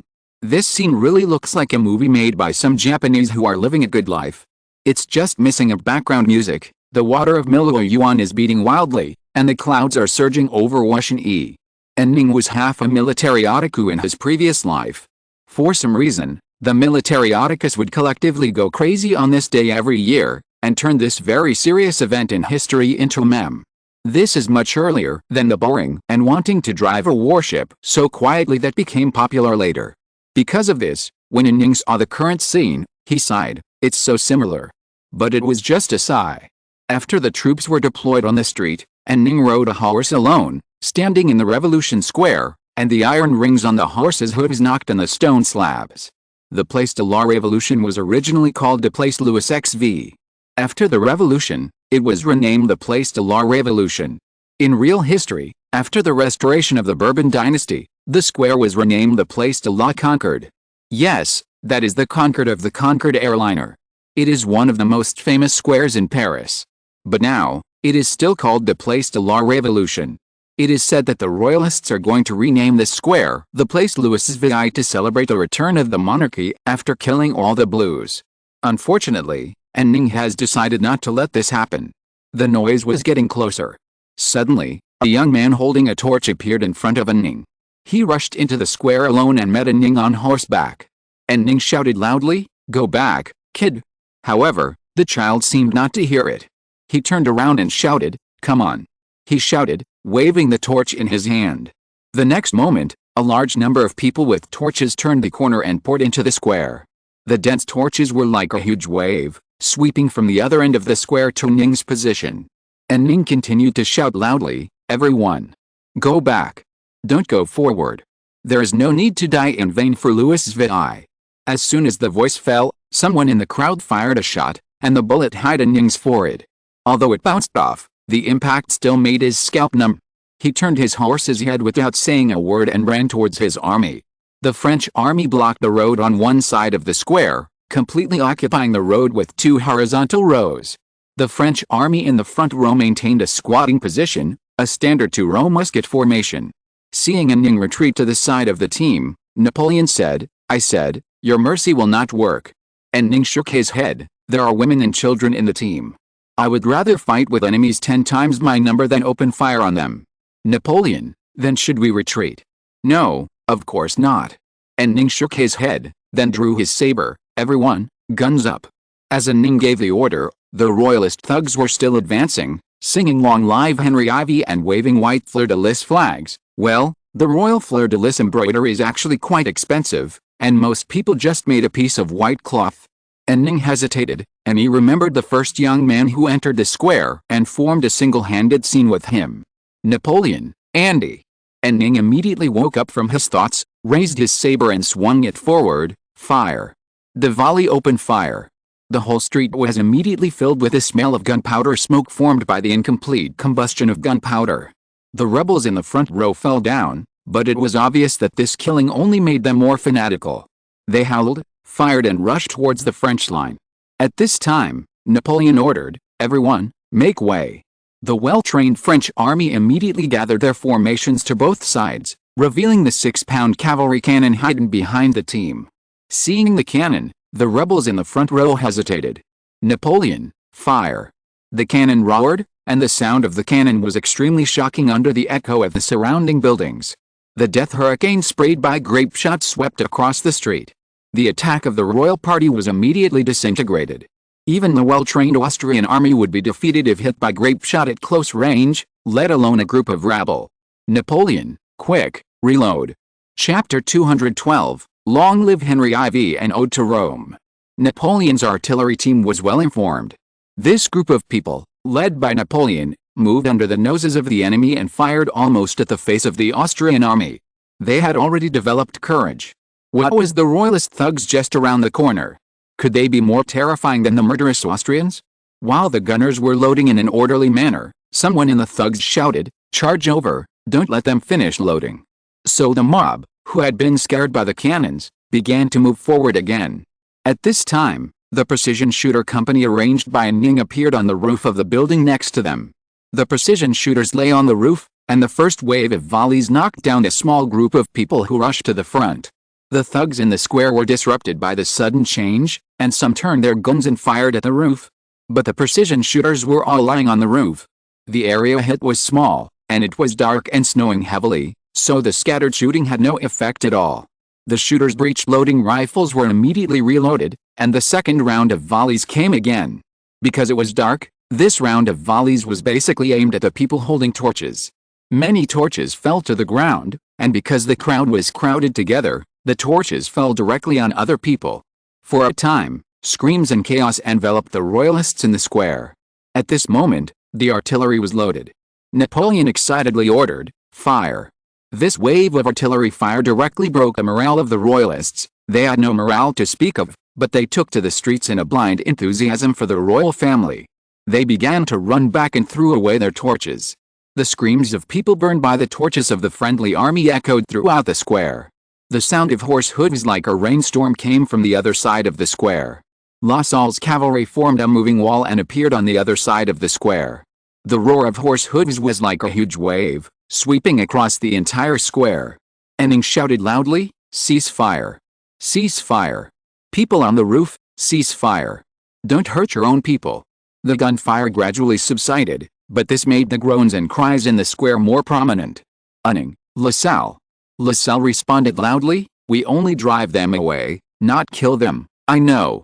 I told my boys not to even draw their sabers." Ning nodded, then ordered Napoleon, "Leave this to the baggage troops, let them rescue the wounded, we will move our position immediately." Napoleon, where to go? Of course the Tuileries Palace, we have to take down the main culprit today. Napoleon, how about you take charge of the overall situation, and I'll go for you. No need, not only do I want to go, I'll take Christina with me. Christina looked very haggard. She was sent by Ning to the vicinity of the Tuileries Palace to perform surveillance tasks, because her court knight's uniform looked very conspicuous at night and would not be attacked by the mob. Christina looked at Ning. "How did things turn out like this?" "Ning, I wrote a letter to warn Mr. Ping. He should have returned to the royal palace for refuge now." "Christina, I know. I mean your majesty, my brother. What will happen to him in the future?" Ning was silent. To be honest, he was a little skeptical. In history, a French king also died. Since the locksmith had gone to his wife's family, it should be Louis V who died. Although he is now the commander of the Paris security, if he insists on coming forward to protect Louis V's head, he probably can save it. Unfortunately, Ning didn't have much impression of this Louis V. He just remembered that 12 years ago, when he had just traveled through time and saved Christina, when the Duke of Orleans invited guests for dinner, there was a half-grown boy at the table. In the next 5 years, Ning made friends with Napoleon in the non-commissioned officer school. Later, he entered the Paris Military Academy. After graduation, he worked as a mathematics teacher in the university. He basically didn't meet the son of the Duke of Orleans. Whether to use his reputation to save this kid, Ning has not decided yet. Let's see what his attitude is when we enter the Tuileries Palace later. Christina, so, what are you going to do? The royalists are surrounding the Tuileries Palace, and they have weapons. Napoleon, don't worry, we have this. He pointed to the cavalry cannon next to him. The gunners have unloaded the cannon and aimed it at the Tuileries Palace. Christina, are you really going to use cannons in the city? Napoleon shrugged. Didn't you hear the cannons just now? It's at the Revolution Square not far from here. Is that the sound of cannons? Christina was so shocked that she couldn't close her mouth. I thought it was thunder. How could there be thunder when it's snowing so heavily today? Ning, Christina, the use of cannons is actually to reduce casualties among the people, because the prestige of cannons can effectively destroy their determination and will. Napoleon, that's right. The enemy collapsed in an instant, and there were fewer casualties. If we use muskets and bayonets to suppress them, I'm afraid several times more people will die. Christina was about to speak when Lannes rode over on horseback. Napoleon joked, Our dying apprentices can ride horses properly. Lands, I'm still not used to riding horses, but damn, I have to run around and command troops in the dark, and it's really difficult without this thing. We have surrounded the Tuileries Palace. There are hundreds or thousands of royalists in the palace. They swear to live and die with the king. What should we do?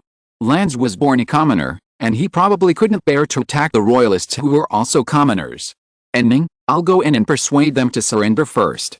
Before he finished speaking, a soldier next to him shouted, "Who are you?"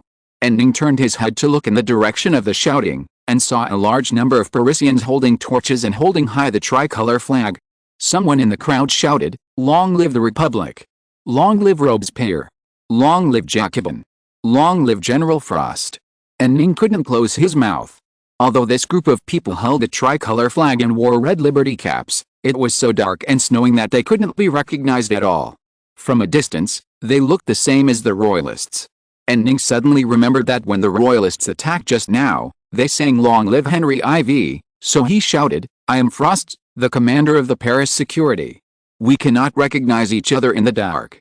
I order you to sing Ode to the Romans to prevent accidental injuries." After saying that, without waiting for the people to respond, and Ning turned around and ordered his troops, "Everyone, sing the Ode to the Romans." The melody of the Ode to the Romans, also known as the Marseillaise, immediately resounded through the night sky. At this time, someone was on fire somewhere, and the entire night sky of Paris was illuminated by the flames. The flying snow was coated with a layer of blood by the flames. Chapter 213 Elegy for the Old Times. To be honest, looking at the night sky now, and Ning suddenly remembered the time before the time travel. The night sky at this time really looks like the night sky of the city in the 21st century. After all, the lights of the city in the 21st century are like a fire that will never go out. And Ning shook his head to free himself from the sudden homesickness. Just at this time, Napoleon suggested, "Stop talking nonsense, just fire directly. The gates and walls of the Tuileries Palace will collapse after a few shots." "No." And Ning interrupted Napoleon, "Didn't I say that I want to go in alone to persuade them to surrender? Lana, what if you are taken hostage?" And Ning pressed the hilt of his sword with his hand. "What else can I do? Fight it out alone." Lana laughed, and then realized that Napoleon and Christina were not laughing, so his smile suddenly withdrew. Are you kidding, right?" And Ning's expression was like Anakin Skywalker in the Star Wars meme picture. Lana, "Oh my god." And Ning, "No need to say, I've made up my mind." He started to urge his horse forward, but Christina called him, "Wait a minute. I'll go too, he's my brother." And Ning thought, "No, I can really make it alone, but if I bring you along, there will be an extra burden, that's not certain. By then, I might be in the middle of killing, and Christina will be captured first, and then I will be forced to lay down my weapon." In just a short moment, and Ning imagined a whole feeding scene in his mind. This kind of thing is not allowed. And Ning raised his hand and made a stop gesture. "Wait a minute, Christina, I have sensed your domineering intentions, thoughts, I will convey them on your behalf." Christina hesitated for a moment, bit her lips hard, and finally she sighed. "Well, although I want to say that I am also a veteran warrior, but, if it really becomes a situation where you need to fight your way out, I will not be a burden to you." And Ning nodded, then looked at the Tuileries Palace, and gently touched the horse's belly with his heel. The big white horse took a step, waded through the snow, and passed through the National Guards lined up in front of the Tuileries Palace. Lannes immediately followed. Napoleon hesitated for a moment, and finally stayed next to the cannon. He shouted to Lannes, "Send me a signal if something goes wrong, and I will fire in." And Ning moved forward all the way. Seeing him, the soldiers sang the Roman ode even harder. The chorus of soldiers and Parisians resounded through the night sky. The royal party gathered in the Tuileries Palace also sang Henry IV loudly, and for a moment it was like a singing competition. If it weren't for the flames rising to the sky in the distance, bystanders might have mistaken it for a celebration. And Ning arrived at the door of the Tuileries Palace and shouted, "I am General Frost, the commander of the Paris Security Command, and I want to see Mr. Turlistel." Turlistel is the surname of the current Louis XVI, and Ning deliberately did not call him His Majesty. He has already torn his face with the royal party, so why call him His Majesty? Someone in the Tuileries Palace shouted, "How dare you? You dare to call His Majesty's surname directly. His Majesty will not see a traitor like you." And Ning, Listen to the voice, it seems to be General Bao. You actually returned to France secretly. General, I come on behalf of the National Assembly, the Duke of Orleans, and his sister. I come for your lives, for the lives of so many people. And Ning's voice was almost drowned in the overwhelming Roman hymns. Almost. General Bouillet was about to respond when a young man in his early 20s appeared beside him. The young man was wearing the blue cape of the French royal family, with irises all over the cape. This should be the new king of France. Speaking of that cape, the last time Ning saw it was when the National Assembly was still called the three-level parliament. Maybe the two kings used the same cape. Louis Vuitton spoke. Frost, you ungrateful bastard. This was in Ning's imagination. In fact, he couldn't hear what the king on the second floor said. His ears were full of the Roman ode. Ning, Mr. Turlistle, speak louder. Do you want to be your majesty when you speak so softly? Louis Vuitton repeated it again with an angry look on his face, but Ning still couldn't hear it. Ning, let me in, otherwise I can't hear what you say at all. Louis Vuitton looked helpless, waved his hand, and then went back to the house. General Bouillet shouted, Your Majesty, extra cane, you are allowed to see me. Then Bouillet also went back to the house. The royalists who were blocking the road downstairs had sullen faces, but finally made way. Ning got off the horse, handed the reins to Lance who had been following him, and then walked into the Tuileries Palace with his head held high. The royalists were as if they were facing a great enemy, and they tightly grasped their weapons when they looked at Ning. Ning suddenly discovered that many of the royalist flags were simply a piece of white cloth, without any iris embroidery at all. Inside the Tuileries Palace, many candles were lit, not knowing if there was not enough lamp oil. In front of the study, a guard holding a candlestick stepped forward to confiscate Ning's sword, but Ning glared at him and made him shrink back obediently. He held the hilt of the sword, strode into the study, and saw Louis Vuitton in the candlelight. The young king of France had a face that looked very much like his sister. You bastard. He said, my father funded you and allowed a leather worker to go to the military academy in Brienne, so that you can be so glorious now. You don't know how to repay the kindness, but instead you turn your sword against us. Ning, that's not right.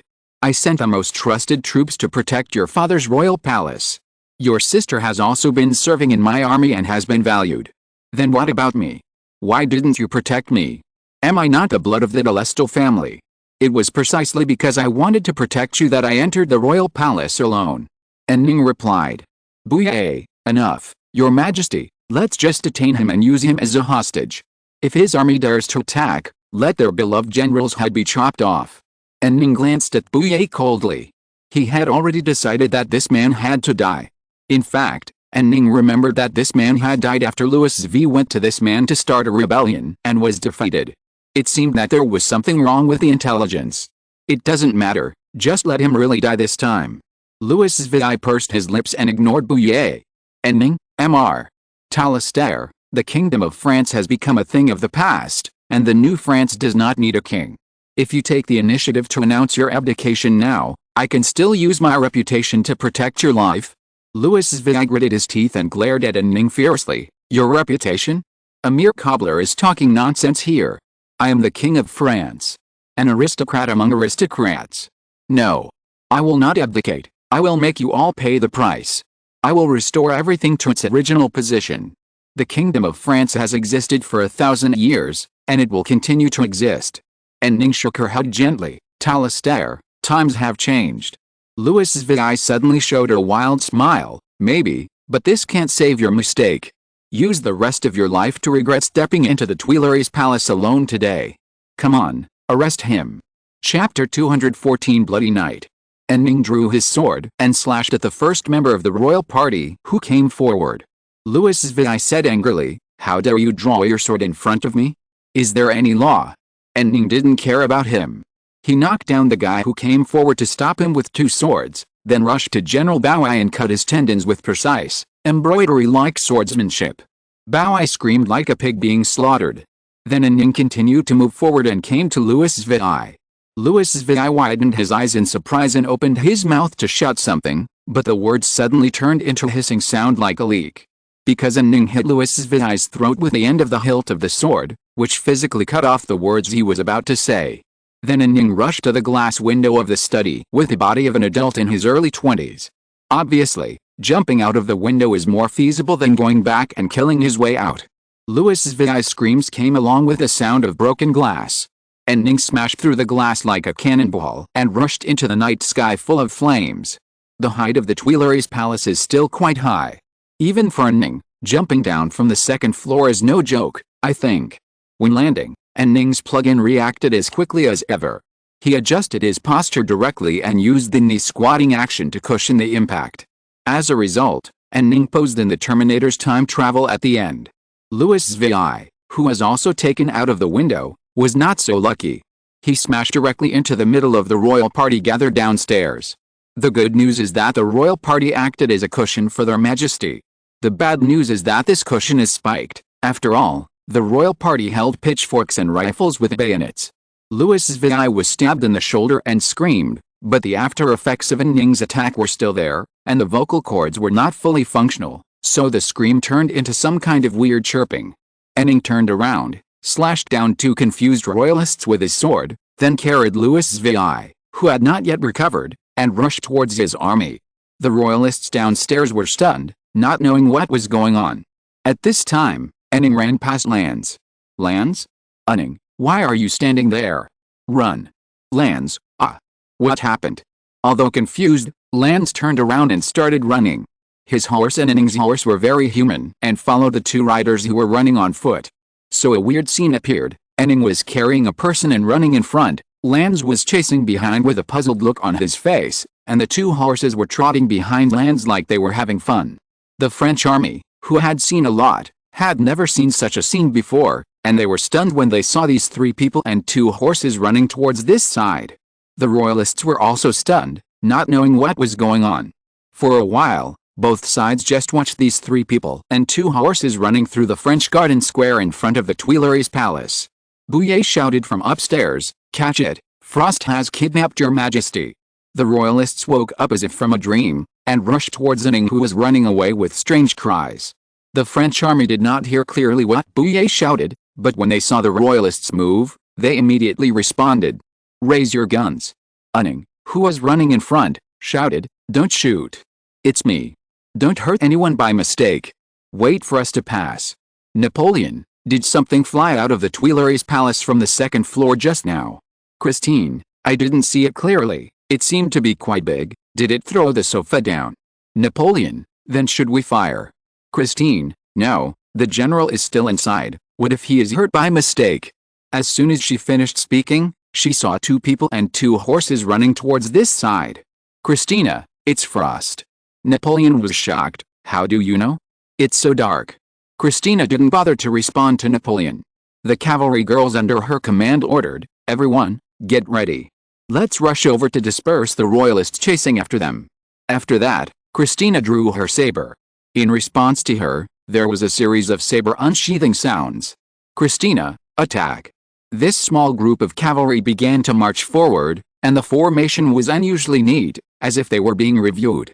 Napoleon was not big either. After Christina charged, he dismounted directly, took the torch from a soldier, and personally lit the fuse of the cannon. The cannon roared, and the solid shells accurately hit the wall on the second floor of the Tuileries Palace. As a palace, the main function of the Tuileries Palace is not to defend against enemy attacks, so even though it was only a 6-pound cavalry cannon, the shells still directly made a hole as big as a basin in the brick wall. The sound of the cannon stopped the unknown singing around, and then a patriot shouted, "Let's start. Attack the Tuileries Palace. Kill the royalists." Napoleon, wait a minute, I'm just firing to cover, don't get excited. The patriots holding the tricolor flag didn't listen to him at all, and rushed to the Tuileries Palace like a flood. Seeing this, the French army also began to charge with bayonets. Target, the royalists in the Tuileries Palace. Napoleon, holding a torch, stood there in a daze, looking at the scene. He muttered softly, "It's bad, it's over. If this turns into a big fight, Andy will hold me responsible." His adjutant next to him asked, "Are we still reloading?" Napoleon made up his mind, "Reload. Things have come to this, let's have some fun first. We are the first people in French history to fire at the king's palace." In the chaos, Ning finally returned to the safe position behind his privates. He threw Louis Vi off his shoulder, panting and turning his head to look at the chaos behind him. The people of Paris were using bayonets to express their opinions to the royalists. They would undoubtedly vent their fear of the Prussian-Austrian coalition forces in recent days and their fear of the royalists' counterattack after the Prussian-Austrian conquest of Paris on these royalists. And Ning had read history books, and he knew what this venting would turn into. The royalists were finished, literally. As expected, in the end, they still couldn't stop things from going this far.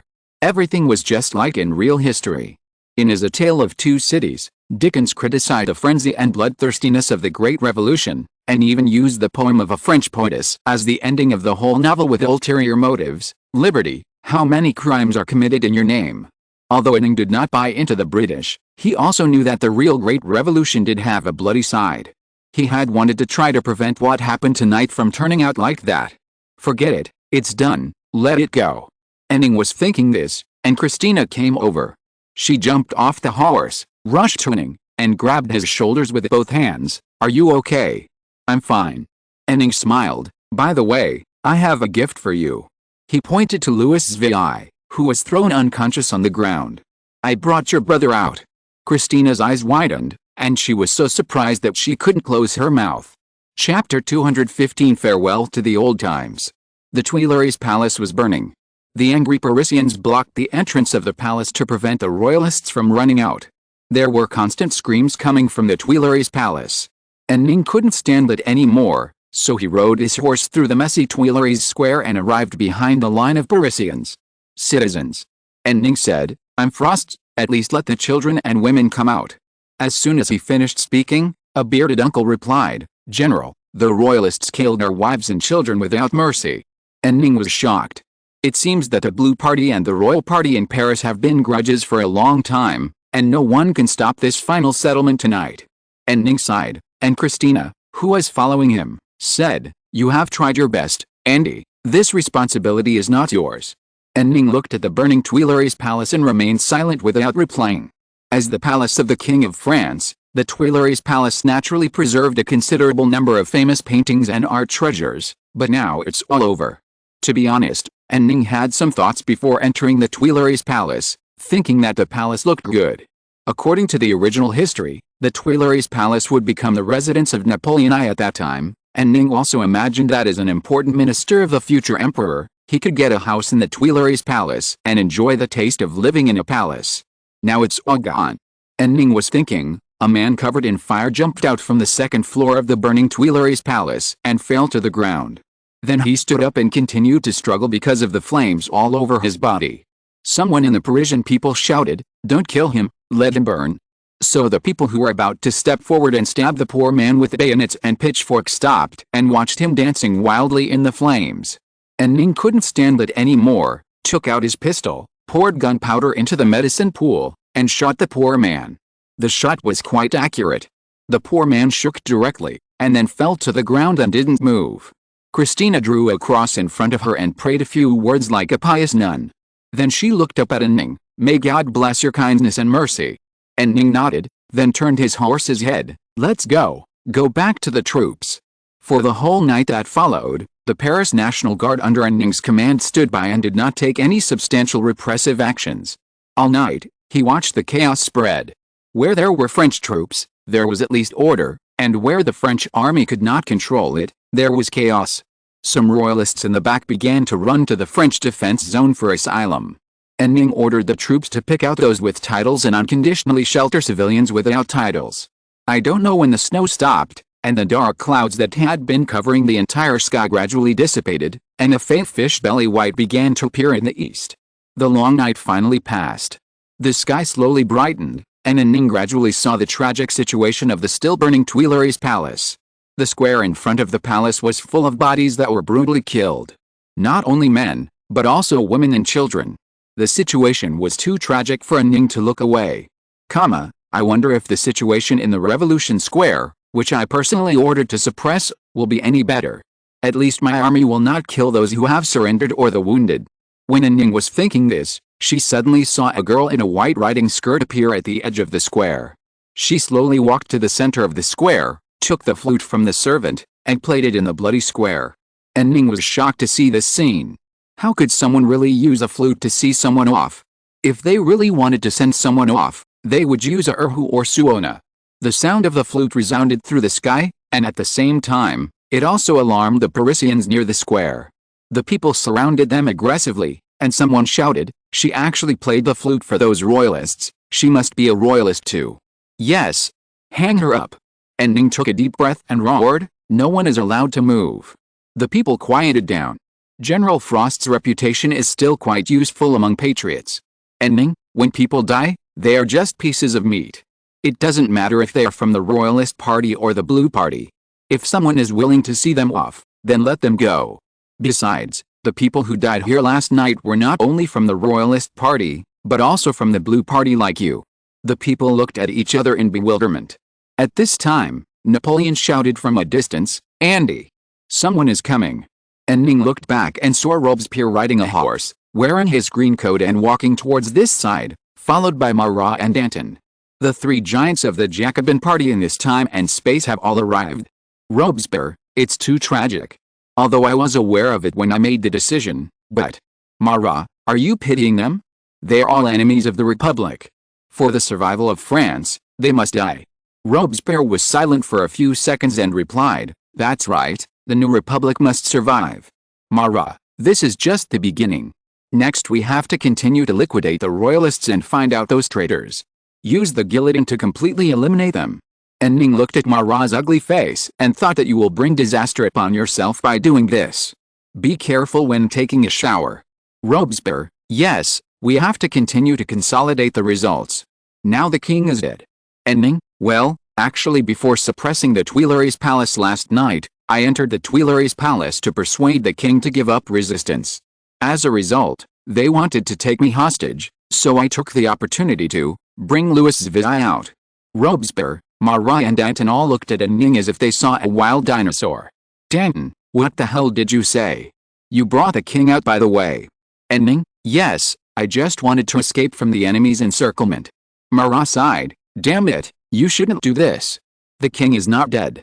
If he is to be executed later, there will be endless debates. Robespierre, this is good. This is more in line with procedural justice. We should vote in Parliament, hold a public trial of the king, and then execute him. Although the accidental death of the king in the chaos of war can save a lot of trouble, it may be seized by people in the future. There are legal and moral loopholes. Where is Louis XVI? And Ning pointed to a house next to it. There was chaos last night, so I asked my capable lands to select the most loyal soldiers and imprison him in it. Robespierre, you did a very good job. Next, you should immediately take control of the largest prison in Paris and put the king and other traitors in. And we should immediately return to Parliament and pass a bill to publicly try the king. Danton, France will truly usher in a new era. Chapter 216 All monarchs are rebels and usurpers. In the next few days, Ning took over all the prisons in Paris. After a field investigation, Ning arranged Louis XVI to the best conditioned temple prison, which has another name, the Temple Tower Prison. As the name suggests, this prison was built by the Knights Templar. I wonder if someone wearing a cool white hooded suit will come to jailbreak Louis XVI. As soon as Ning threw Louis XVI in, Mr. Philippe Equality came to his Paris security command. I only have this one son.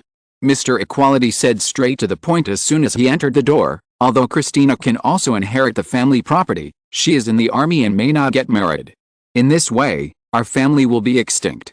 According to the idea of this time and space, girls who join the army do not plan to get married, and good families will also dislike women with military experience. But Mr. Equality used the words may not get married, which shows that he still has certain ideas about his daughter's marriage. For a moment, Ning thought about getting married, but then he thought that he might have to go to war with the anti-French alliance in the future, and there would be a lot of wars to fight, and he would not be able to go home all day. Now is not the time to get married. He should find a time to get married after the war is over. So Ning turned a blind eye and said to Mr. Pingdeng half-jokingly, "You are still in good health, just have another child." Mr. Pingdeng sighed, then asked seriously, "I won't beat around the bush with you, how much money can you give to save my son?" Ning, I'm afraid, it's very difficult, unless I can defeat Austria and Prussia immediately and capture Louis XVI in Austria. Mr. Pingdeng, can you do it? Ning laughed, how is that possible? Lazare Carnot is reorganizing his troops. By July or August next year, He assured me that there will be about 200,000 French troops waiting for my deployment. Only then can we launch an attack, and by that time, the grass on the king's grave will be 1 meter high. Mr. Pingdeng sat down on the sofa dejectedly, looking like a deflated ball. He looked very sad. How could this be? Or I can do this, and prevent them from passing the bill to publicly try my son in Parliament. And Ning? Not likely. These days Ning learned about what the royalists were doing in Paris, and more or less understood the anger of the masses. If Louis XVI didn't die, the whole of Paris would not agree. Now the threat of the Prussian-Austrian coalition is still there, and they may set out to attack Paris at any time. If Paris cannot be stabilized, and Ning can't fight the Prussian-Austrian coalition with peace of mind. The most critical problem is that Louis XVI left a very bad impression on Ning, and he didn't like Christina's younger brother very much. That night, he went to help him out with good intentions, but he dared to give him a cold face. So Ning didn't want to save this guy. Of course, he didn't say this in front of Mr. Equality, but just looked at the Duke, who was muttering in silence. Finally, the Duke made up his mind. Yes, I should go to the Parliament. And Ning, no, you should retire and stay in the royal palace. In real history, Mr. Equality was also betrayed by his son and sent to the guillotine by the Jacobins. And Ning doesn't want to repeat history in such a place. Mr. Pingdeng, why? I want to save my son. You should save yourself. If you go and speak to him now, you may be sent to the guillotine with him. You know, on the morning of the 26th, I saw a kind lady mourning the people who died at night, and she was almost executed by the people as a sympathizer of the royalists.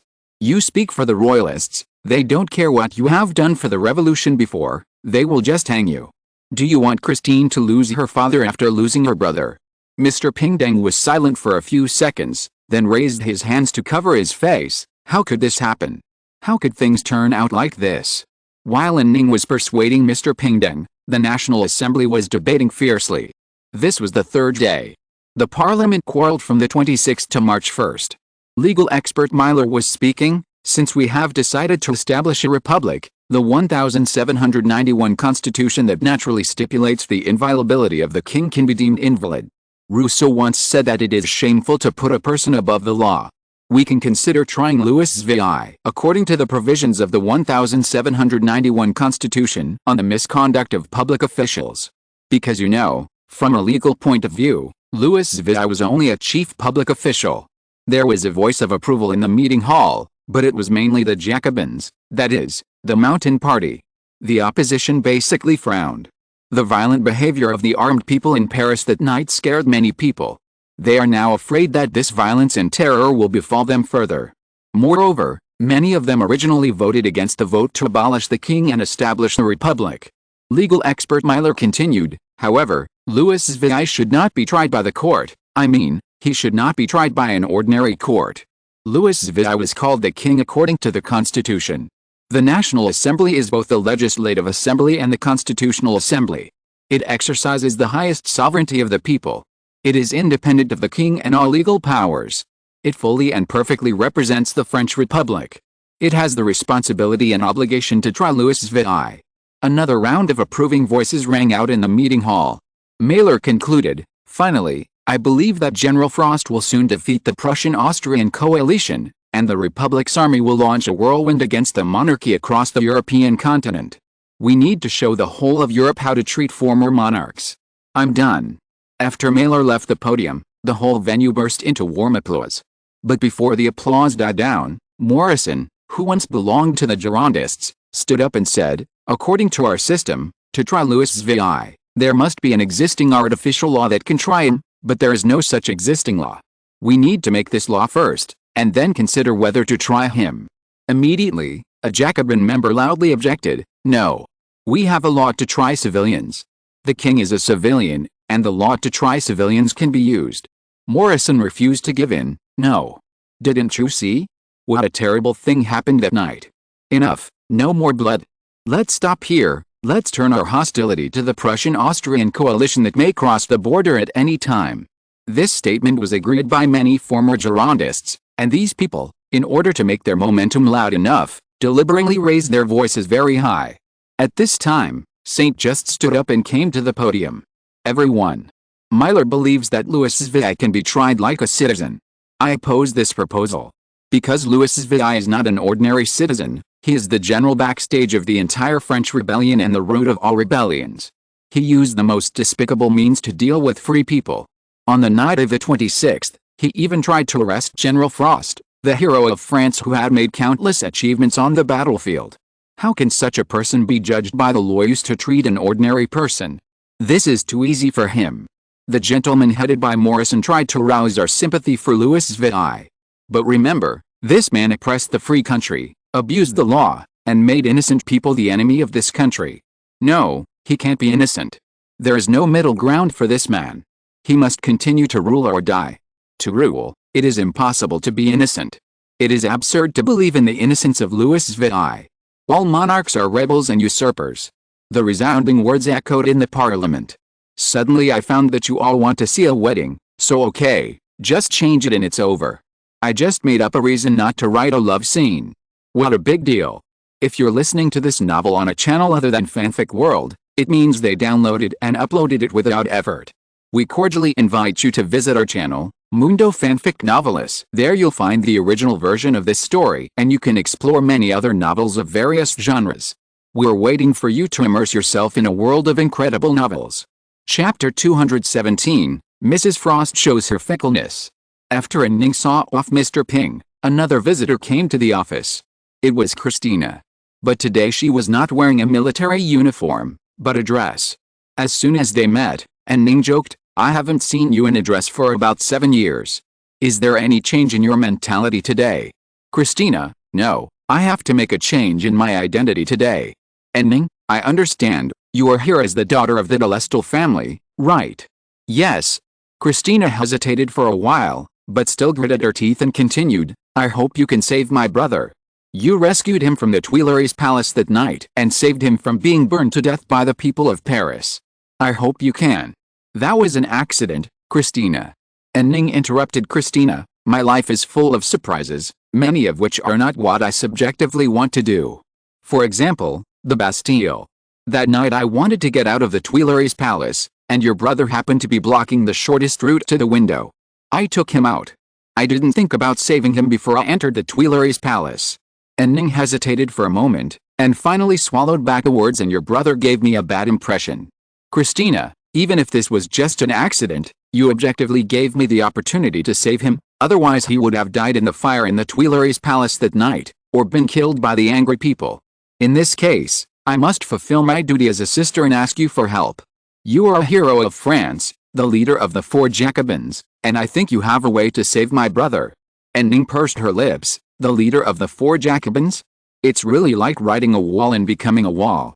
"And Ning, you are right, I do have enough reputation to save your brother." He paused and added, "If you come to me to ask, I also have the intention to do so.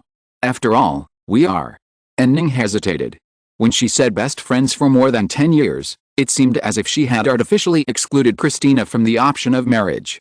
If she didn't say best friends, she couldn't find any other suitable words.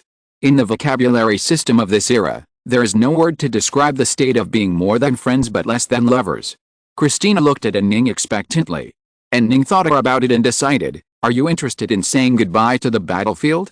According to the custom of this time and space, women must retire after getting married. Although it is very rare, there have been some cases where women who became royal knights found true love and got married. In this case, the female knights retired to become her mistress.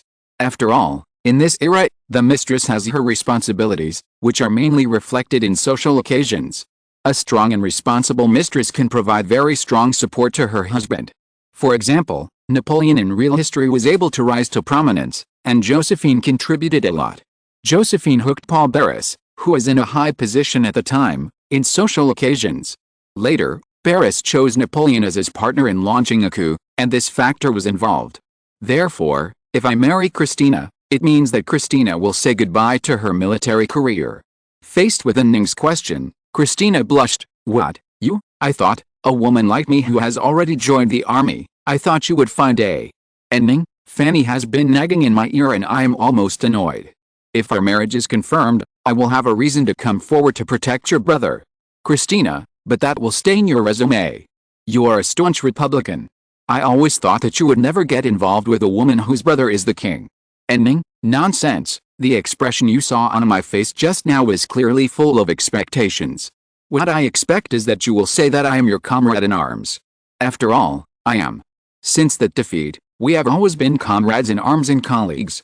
Christina covered her face with her hands and said, "Oh my God, I feel my cheeks are terribly hot.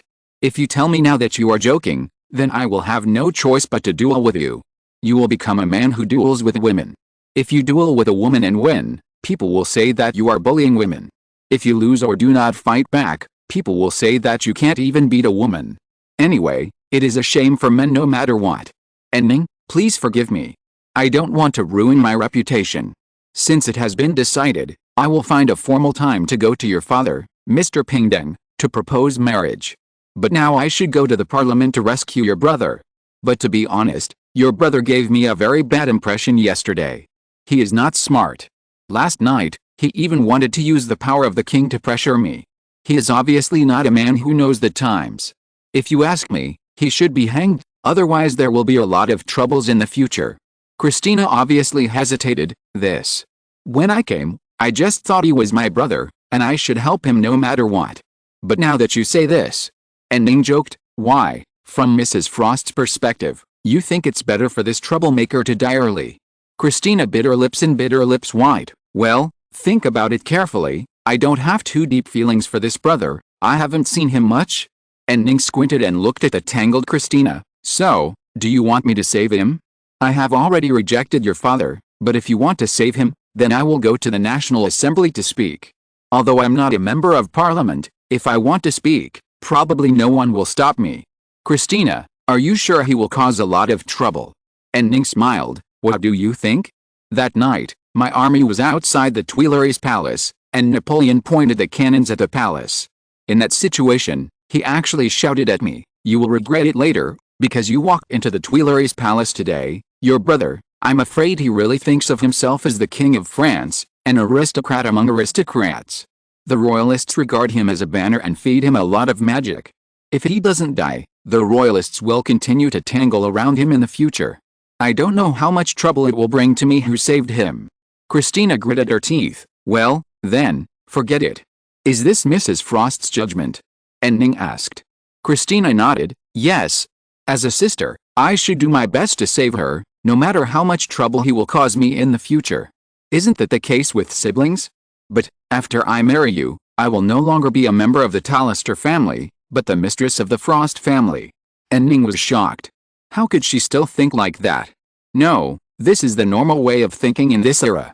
I have already seen it in Crusader Kings. Christina nodded again, as if convincing herself. "Yes, that's it. It's my brother's fault. If he had just announced his abdication honestly that night, it would have been better. It's all his fault." And Ning looked at Christina, and suddenly felt that she had a new understanding of women's fickleness and cruelty. Is this a woman? This is an area I never understood in my previous life. And Ning suppressed her inner thoughts and confirmed again. "So, you won't save your brother, right? Don't regret it. I still have 200,000 Prussian and Austrian coalition forces waiting to be dealt with. I really don't have so much time to deal with these things." Christina took a deep breath, and then said resolutely, "He was wrong. You have extended his life. You have done your best. I started out as a harem writer. When I wrote about love before, I was often criticized for the word count. This is the first time I've seen someone urging me to increase the word count." Chapter 218 Paris also shows its fickleness. And Ning was chatting with Christina when someone knocked on the door. Before he could respond, the door opened. In the headquarters, the only people who had come in like this were Napoleon and LaSalle. While Ning was thinking this, the two funny guys came in together. LaSalle was startled when he saw Christina. "What? Who?" And Ning, "It's Christina. After all, you are in charge of the cavalry." LaSalle, "Ah, it's really Christina. You actually put on makeup. I couldn't recognize you." Christina, "Is there such a big difference?" At this time, Fanny, who followed the two of them in, stared at Christina's expression for a few seconds, turned her head and stared at Ning for a few seconds, then said to Christina, "Congratulations, Miss LaSalle." "Why congratulations again? What's going on?" "Huh?" He looked back and forth between Ning and Christina, and suddenly realized, "Oh, that's what happened." Napoleon nodded. "Stop shaking your head, Give me the money. You have to accept the defeat, understand? LaSalle took out a gold crown in annoyance and threw it to Napoleon. I want to make it clear, it's not that I don't like your wedding, I just think, don't mind, just treat me as a fart and let me go. And Ning thought that LaSalle was going to criticize him severely for his statement that women in their 30s should not get married, and she was ready to criticize him severely, but he backed down. At this time, someone knocked on the door, and Ning replied, "Come in," and the door was opened. Lance came in with a sullen look on his face. "Sir, you should take care of what is happening on the street. There are lynchings everywhere. As soon as our army appeared, they all fled. And some people took advantage of the chaos to rob, and even killed the wives and daughters of traitors. We must take thundering measures to completely restore order in Paris, sir." Sure enough, Lance was a kind-hearted man, just like in real history. And Ning nodded. Thundering measures should be taken, but our army's strength is not enough to defend the streets of the entire city of Paris. We can only ensure the stability of the main streets. Lance nodded. He also knew that Ning did not have enough troops under his command. Paris is a big city after all, and the main responsibility of the French army is to prepare for the battle with the Prussian-Austrian coalition. Most of the troops need to be trained and cannot be used to maintain the situation. Seeing Lance's bitter face, Napoleon said, "Be happy, today is a happy day." "What happy day?" Lance said with some surprise, and then he saw Christina's dress and suddenly realized, "Oh, so that's the case. Well, congratulations, General." And Ning nodded. Christina smiled and lowered her head slightly. "LaSalle, so when will this matter be settled? I mean, when will you propose? When will the engagement wine be held?" Christina also wants to wear an engagement ring, after all, her hands are so beautiful. LaSalle hesitated. Christina's hands are the hands of an old cavalryman, full of calluses from holding the reins. "And Ning, don't worry now. The Parliament is discussing whether to execute Louis VI. If I go to propose marriage to Mr. Equality now, maybe many gentlemen in the Parliament will change their minds." Napoleon: "Yes, who dares to vote to execute your brother-in-law? It will definitely affect the voting results." LaSalle: "Wait a minute. So, you won't pull the handle? I thought you went to rescue the King of France that night just to help him." "I have such an idea, but His Majesty the King of France is not tactful," and Ning shrugged. "He even wants to take me hostage. Keeping such an ungrateful person will cause me a lot of trouble, especially after he becomes my brother-in-law." Napoleon: "Especially those conspirators of the royal party still have a great influence on him. In any case, the death of this person is in our interest. The only problem is..." Napoleon turned his head and looked at Christina. "Christina, I have no objection. The relationship between this brother and I is not too close." Napoleon: "Then there is no problem." Christina: "I've thought about it and I think I should go and accompany my dad. He likes this little brother very much." Christina stood up and said, "Then I will. And Ning, let me take you back. The situation in Paris is so chaotic now. You're a girl, and you dress like a noble. Something might go wrong." He stood up as well. Napoleon immediately said, "I'll arrange guards." "Come on, what are your artillery guards for?" "Pulling cannons and following carriages." LaSalle interrupted Napoleon, "Let me do it. Hussar boys are just right for guarding work. After all, our uniforms are handsome and bright." And Ning: "Then I'll leave it to you. Fanny, get the carriage ready and notify us." "Fanny, the carriage is on standby at any time. It's already waiting at the entrance of the commander's office." And Ning: "Then let's go."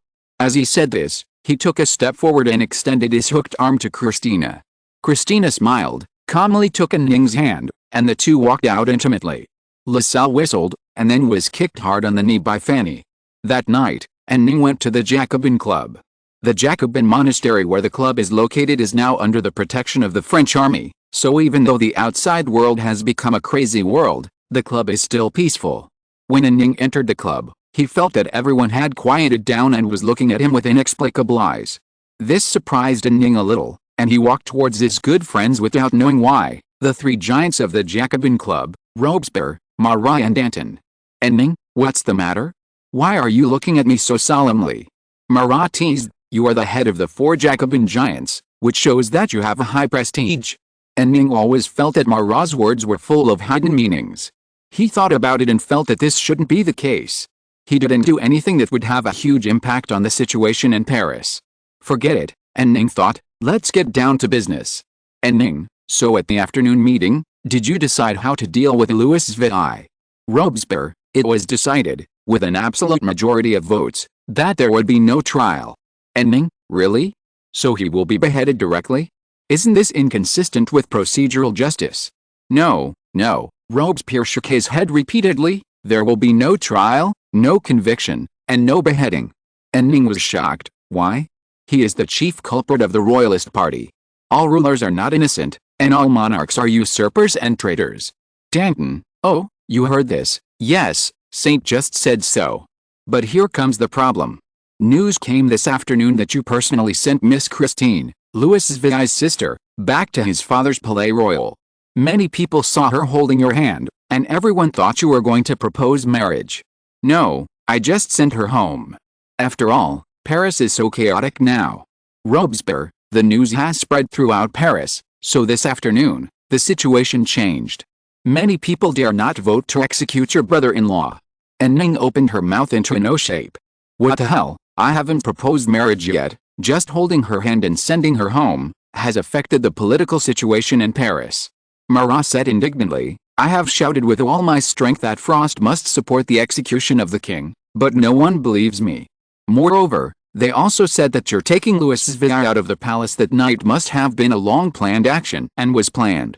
I didn't. Chapter 219, Chameleon Talleyrand shows his power.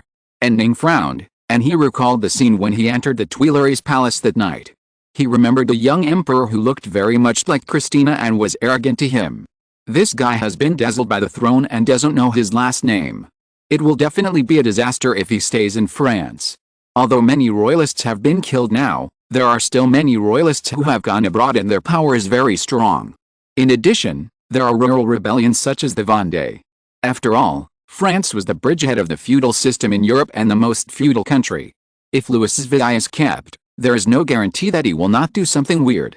So Ning made up her mind, then I will go to the parliament tomorrow and call on everyone to try Louis VI. Robespierre, are you sure? He is your brother-in-law. This will make you a beast who kills his own family. How about we come forward? And Ning, are you sure you can kill him? Danton answered very bluntly, no. There was already great resistance to the execution of the king. Many people felt that since we have seized power at this time, it would be better to give the king a way out so as not to force the royalists into a dead end. It's really stupid. Now we have completely torn our faces with the royalists. To show mercy to the enemy is to be cruel to our own comrades. The royalists will not be soft-hearted when they massacre us. Marat, then, under such circumstances, you hooked up with the king's sister. And Ning couldn't help but hold her forehead. I just think that Paris is so chaotic now, it's not safe for her to go home alone. Okay, I will attend the meeting in person tomorrow. Wait, is this procedurally illegal? Robespierre, of course, as the speaker, I can invite you to the parliament to explain the current security situation in Paris. This is completely legal. Okay, then I will show my face in the parliament tomorrow and express my attitude that the main culprit must be eliminated. After that, the vote will be left to you. Danton snapped his fingers. Very good, very good. Let's do it. Just at this time the waiter brought the wine, so Danton raised his glass. Let's toast to the new republic. And Ning also raised his glass. Cheers. What he did made all the gentlemen in the Jacobin Club pick up their glasses, and the whole monastery was filled with the sound of long live the republic. The next day, Ning changed into a clean military uniform and set off early from the headquarters to the parliament. When he was almost in front of the parliament, he suddenly saw a few men in trousers wearing liberty caps on the side of the road, searching the ground for corpses. The corpses looked very fresh, and they should be the royalists who were killed last night. One of the men in trousers heard the sound of horse hooves, so he looked up and found that it was General Frost. He straightened up like a spring and shouted loudly, "Long live General Frost!" When the others heard the shout, they also looked up in confusion, and then they all stood up and shouted "Long live!" Ning frowned, and he said to Lannes beside him, "We must restore order in Paris as soon as possible and prevent the endless revenge from escalating. Lannes, I will do my best." After that, he rode his horse forward and said angrily, "Did you kill these people? Only the court has the power to judge and execute royalists." The man in long trousers who had just shouted "Long live the king" replied, "They were executed after the court trial."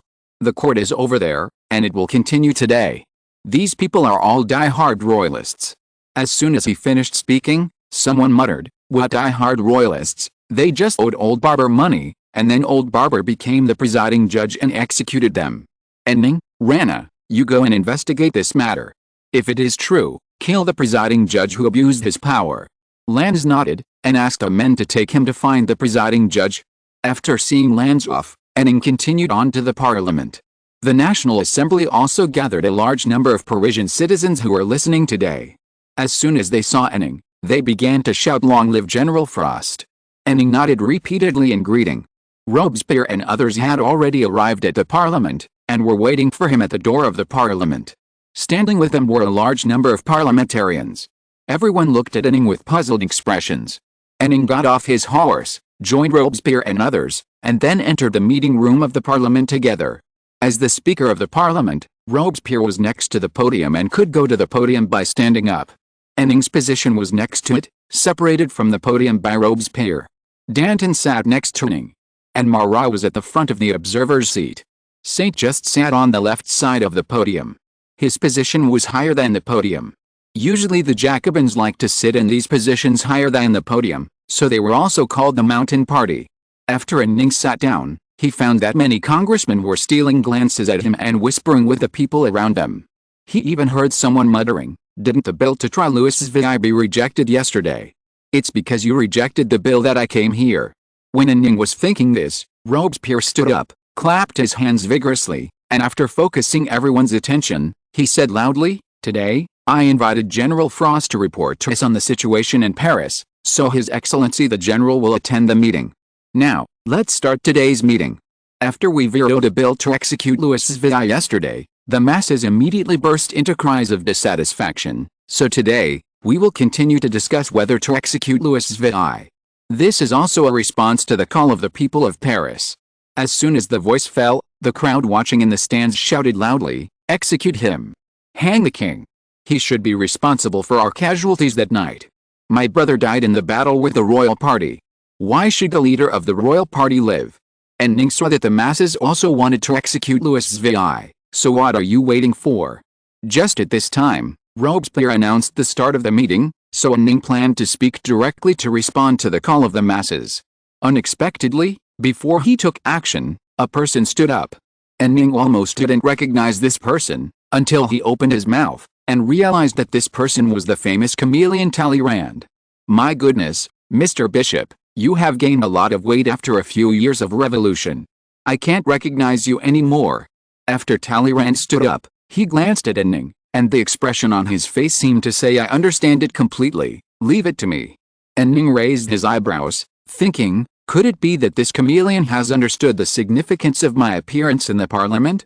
Then, in order to prevent me from becoming a parasite beast, he decided to call on everyone to try Louis VI on my behalf? As expected of the most famous chameleon of the French Revolution, he really understands it. When Ning was thinking this, Talleyrand spoke, "Everyone. We all know that the people of Paris are strongly demanding the execution of Louis VI. If Louis VI is not executed, their anger will be difficult to calm down." And Ning thought, yes, Talleyrand, that's it. Talleyrand glanced at Ning again, and then continued, "So, we voted down the proposal to try Louis VI yesterday, which caused an uproar. We have to review it today. Everyone. For the sake of the new republic, we must thoroughly liquidate the previous feudal system, and a king must die." The people in the stands clapped like crazy, and Ning was also very happy. "You did a good job, Talleyrand. I don't need to say it myself. Although my fiancé has given up his brother, my father-in-law still misses his brother. I personally propose to execute him. After all, it would make my father-in-law sad. You did a very good job, Talleyrand." At this time, Talleyrand suppressed everyone's cheers with both hands, and continued solemnly, "But, everyone, think about it, is it enough to just execute a king?" And Ning, "Huh? Talleyrand, what do you want to do?" "Talleyrand, the Louis VI we are in prison now, to put it bluntly, is just a puppet supported by the royalists. Will we be satisfied if we execute him? No way.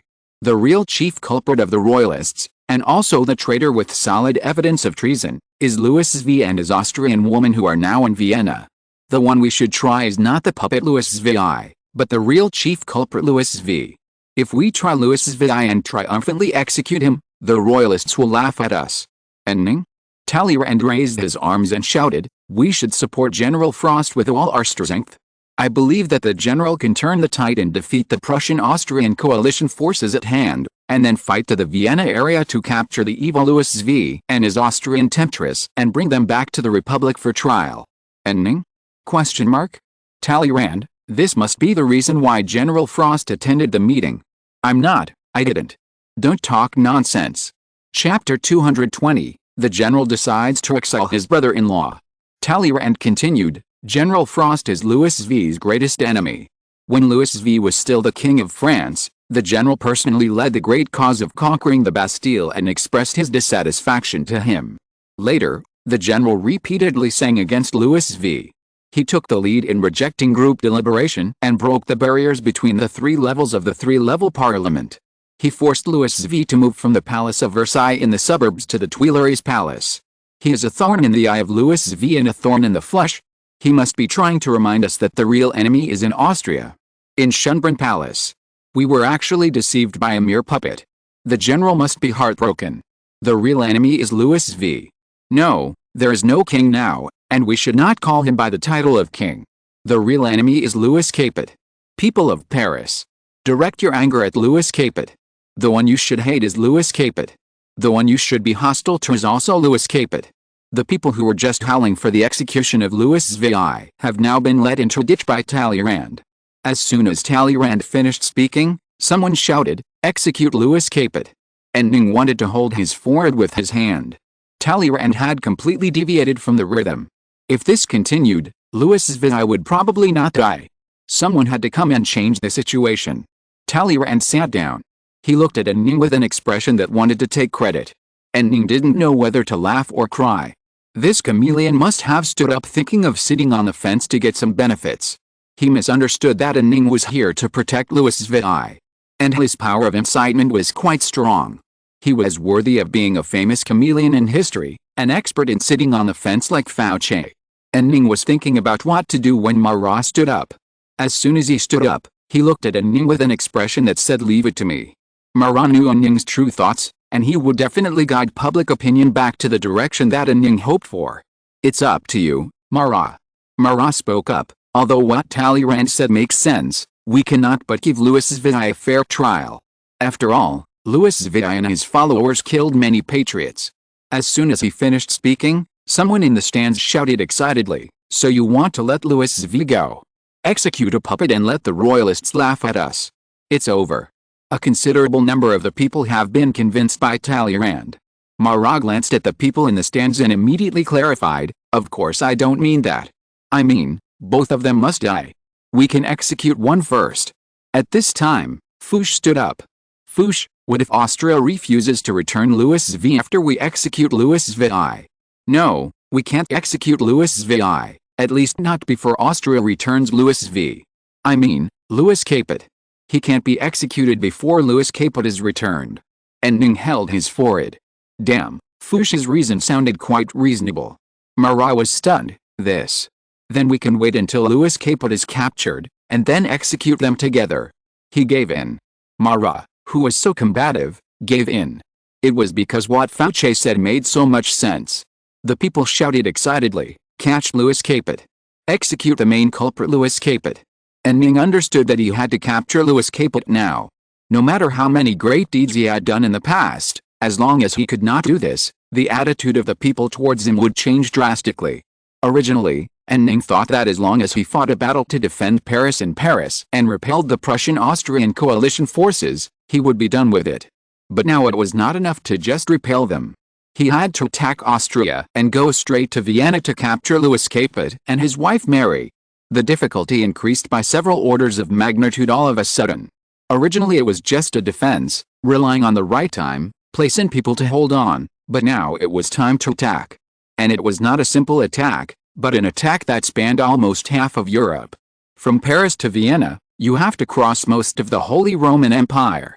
Not to mention the increased difficulty, it now seemed that Louis VI could not die, unless he stood up now and shouted that even if Louis VI was executed now, I would be sure to rush to Vienna and capture Louis Capet. In that case, Louis VI would probably still be dead. But Ning's eyes fell on his father-in-law. His father-in-law was so happy now. If he stood up at this time and pressed his son to death. Damn it, I couldn't bear it. How could things get so bad? And Ning thought about it and decided that he couldn't leave his brother-in-law in the country to cause trouble for himself. Since it was unlikely to kill him in this situation, exile would be fine, right? Exile him to Corsica and let him make trouble in Corsica. So Ning stood up directly, everyone. All of a sudden, the whole venue became quiet and silent. Ning, your speeches are all very correct, but it is obviously wrong not to punish Louis VI. The revolutionaries who died in the confrontation with the royalists will not agree. I propose to exile Louis VI to Corsica. Let him never return to France. When Ning said this, Mr. Ping Ding breathed a sigh of relief. Someone immediately stood up and responded, that's right, let him get out of France forever, so that Louis Capet and the Austrian court can be paralyzed. Other members of parliament shouted, exile. The crowd in the stands also shouted, exile. After Ning finished speaking, he looked at his old father-in-law and thought, see, I did what you wished for, I spared your son, the coal in your territory, your chamber of commerce, your palace and workshop, you know what to do now, right? Mr. Ping Ding looked at Ning with tears in his eyes, his face full of gratitude. Forget it, with this calculation, he is still the beneficiary. Even if Mr. Ping Ding has lost a lot of his family wealth now, he is still quite wealthy, and the territory also has the most important coal for the Industrial Revolution. By exiling his brother-in-law, he has gained the full support of Mr. Ping Ding, which is not a loss. The only problem is that we must break into Vienna and capture Louis Capet and his Austrian temptress. If Louis VI, that naughty kid, wants to make trouble, let him do it in Corsica. If he dares to return to France, it doesn't matter if we deal with him then. After all, communication and transportation were not convenient in this era. In Corsica, let alone affecting Paris, it would be difficult to even affect cities like Marseille and Toulon in southern France. As for how to enter Vienna, damn it, let's fight the Battle of Paris first, consume the enemy's morale and supplies in the defense, and launch a full-scale counterattack when Lazare Carnot has reorganized enough troops. Then we can consider how to go to Vienna to capture Louis Capet. Why are there still people reading this book with the intention of watching a serious drama? If you want to watch a serious drama, read Foxes of France. My book was not serious from the moment the protagonist watched the fun to the moment he was carried into the Bastille. Isn't it good to watch the fun? Isn't it happy to be a Zhuangdao? Chapter 221 General Frost inspects Sedan Fortress. Although Louis VI was only exiled, it still caused a fierce reaction from the royal party. Of course, the royal party in Paris had either been exposed on the streets or hidden. In short, Paris was still calm. However, the surrounding cities and villages were not as stable as Paris. In many places, the royal party massacred patriots. The patriots and the National Guard were stimulated and arrested and tried the royal party in large numbers. The compulsory conscription bill passed by the National Assembly had a very bad effect at this time. The compulsory conscription pushed many originally neutral peasants to the side of the royal party. Previously, the Jacobins wanted to follow Ning's practice in the south to divide the land, but the bill was blocked by Louis VI and could not be implemented. The peasants still had to pay for the land redemption themselves. Now they were forced to serve in the military, which directly forced them into a desperate situation. The funniest thing is that it was Louis VI who blocked the land distribution bill, but the old peasants who could not even read a few words didn't care about this. They all thought that the situation was so bad because the National Assembly had taken a king away. In Paris, news of riots in new places could be heard every day, and the whole Paris was in panic. At this time, Ning was regarded as a life-saving straw by everyone. Wherever he went, the people of Paris grabbed his hand and said, "It all depends on you, we are all counting on you." Ning had been preparing for the upcoming decisive battle. The Republic established a Ministry of War, and Lazare served as the Minister of War under the recommendation of Ning, leading the army's training.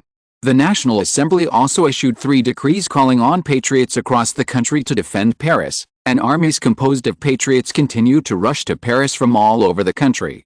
However, as the country fell into chaos, the troops from the north began to decrease sharply, and the relatively stable south continued to have troops arriving. Ning repeatedly emphasized to Robespierre and others that this was the result of the land distribution, and the peasants were willing to join the army in order to defend the land they had just obtained. So on March 10, the Parliament once again passed a bill to confiscate the land of feudal nobles nationwide and distribute it to peasants. Many members of the aristocracy voted against it, and then they were labeled as enemies of the Republic and traitors, and were quickly tried and executed. Danton cried out in the Parliament, "Now the Republic has reached the most dangerous time. Only thorough cruelty and terror to the enemy can save the Republic." The guillotine was set up on the Revolution Square, spreading terror day and night, and executing the enemies of the Republic with amazing efficiency. In this terror and blood, a piece of news came. The Prussian-Austrian coalition finally crossed the French border. When the news came, and Ning was inspecting the Sedan fortress. He didn't know what the Sedan fortress looked like in history, but the Sedan fortress in this time and space was a very standard bastion fortress. Several corners of the fortress were all built in a prism shape, and the shooting blind spots were filled with walls extending outward. There were also very deep trenches outside the fortress, and the defense of the entire fortress looked quite indestructible. When Ning inspected it, he felt that this fortress could not be taken down without several times the force advantage. Relying on this fortress alone, it would not be a big problem to defend it for a year. After all, this is not the game of Europa Universalis 4, where you can spend the equivalent of a general's military points to break the fortress's defense. But when Ning asked the fortress commander and other professional garrison officers, they didn't look too optimistic. After Ning asked carefully, he got a common sense from them. The main obstacles for every fortress to hold on are epidemics and lack of supplies.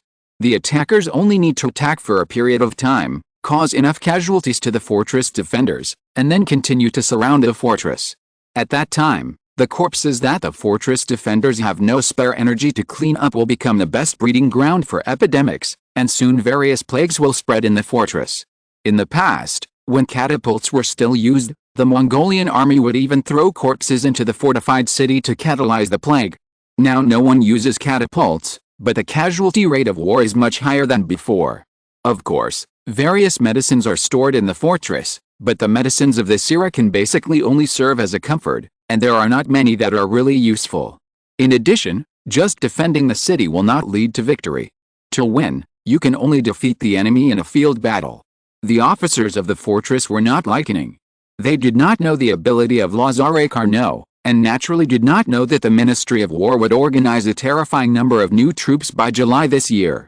Therefore, the officers of the fortress were pessimistic about the outcome of the war. After Ning's inspection, he decisively decided to remove the chief officer of the fortress. Then he appointed the ambitious Napoleon as the acting commander of the Sedan fortress. Napoleon was best at commanding artillery. Generally, artillery officers would minor in military engineering. Napoleon learned military engineering very well when he was in school, so Ning safely handed over the entire fortress to Napoleon. Together with Napoleon, there were also 5,000 new troops. "You are only the acting commander now," and Ning said to Napoleon, "After this war is over, I will promote you to brigadier general." Napoleon was overjoyed. "You have a deal. You have to let me command an army at that time." And Ning wanted to laugh. "Napoleon said to me, 'You have to let me command an army at that time. Compared with you in another time and space, he is too unambitious.' And Ning, 'No problem, you will have an army by then. You can even have a legion. But you have to defend this fortress for me.' Napoleon, 'Only me? No one to cooperate with me?' 'Of course there will be. The Lands Division will harass the enemy near you, and Lasalle, I will let his cavalry harass the enemy's supply lines like the wind.' Napoleon, 'That's no problem.' He paused and smiled. 'I'm still looking forward to attending your wedding.' And Ning, 'My wedding will only be after the end of this war. That is, we will fight to Vienna and bring back that old witch and the locksmith.' Napoleon, 'Just thinking about it makes people excited. I say, Andy, you just bring back the locksmith and his wife for trial? Don't you think the Holy Roman Empire is an eyesore? We should build a new Rome.' Napoleon complained a lot when the National Assembly decided on the national flag and emblem of the Republic. This Roman fan wanted a red background with a gold flag, not a tricolor flag. The flag of Rome should be a red background with the gold. Finally, Ning had no choice but to promise Napoleon that when his troops became famous, he would choose a red Roman eagle flag with a gold pattern. Unexpectedly, Napoleon was thinking about Holy Roman Empire again, This country is too annoying. If we reach Vienna, we must disband it. How can the cowardly Habsburgs have a crown, but even France doesn't?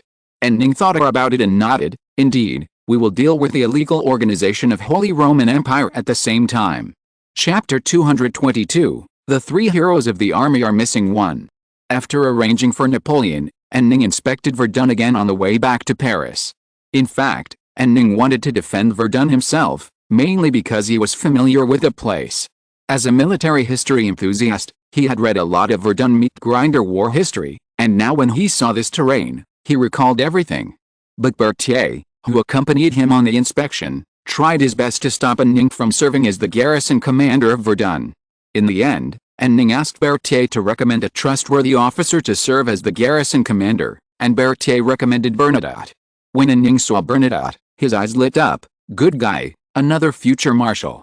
But this guy had always been at odds with Napoleon in real history, and he even put a hat on Napoleon, the green one. When he thought of this, Ning's expression when looking at Bernadotte became complicated. He naturally doesn't like men who cuckold others. This is a little cleanliness freak of a pure love warrior. But Bernadotte's command quality should be enough. After a brief thought, Ning made a decision. Okay, since my chief of staff strongly recommends you, I trust you and I will hand over Verdun to you.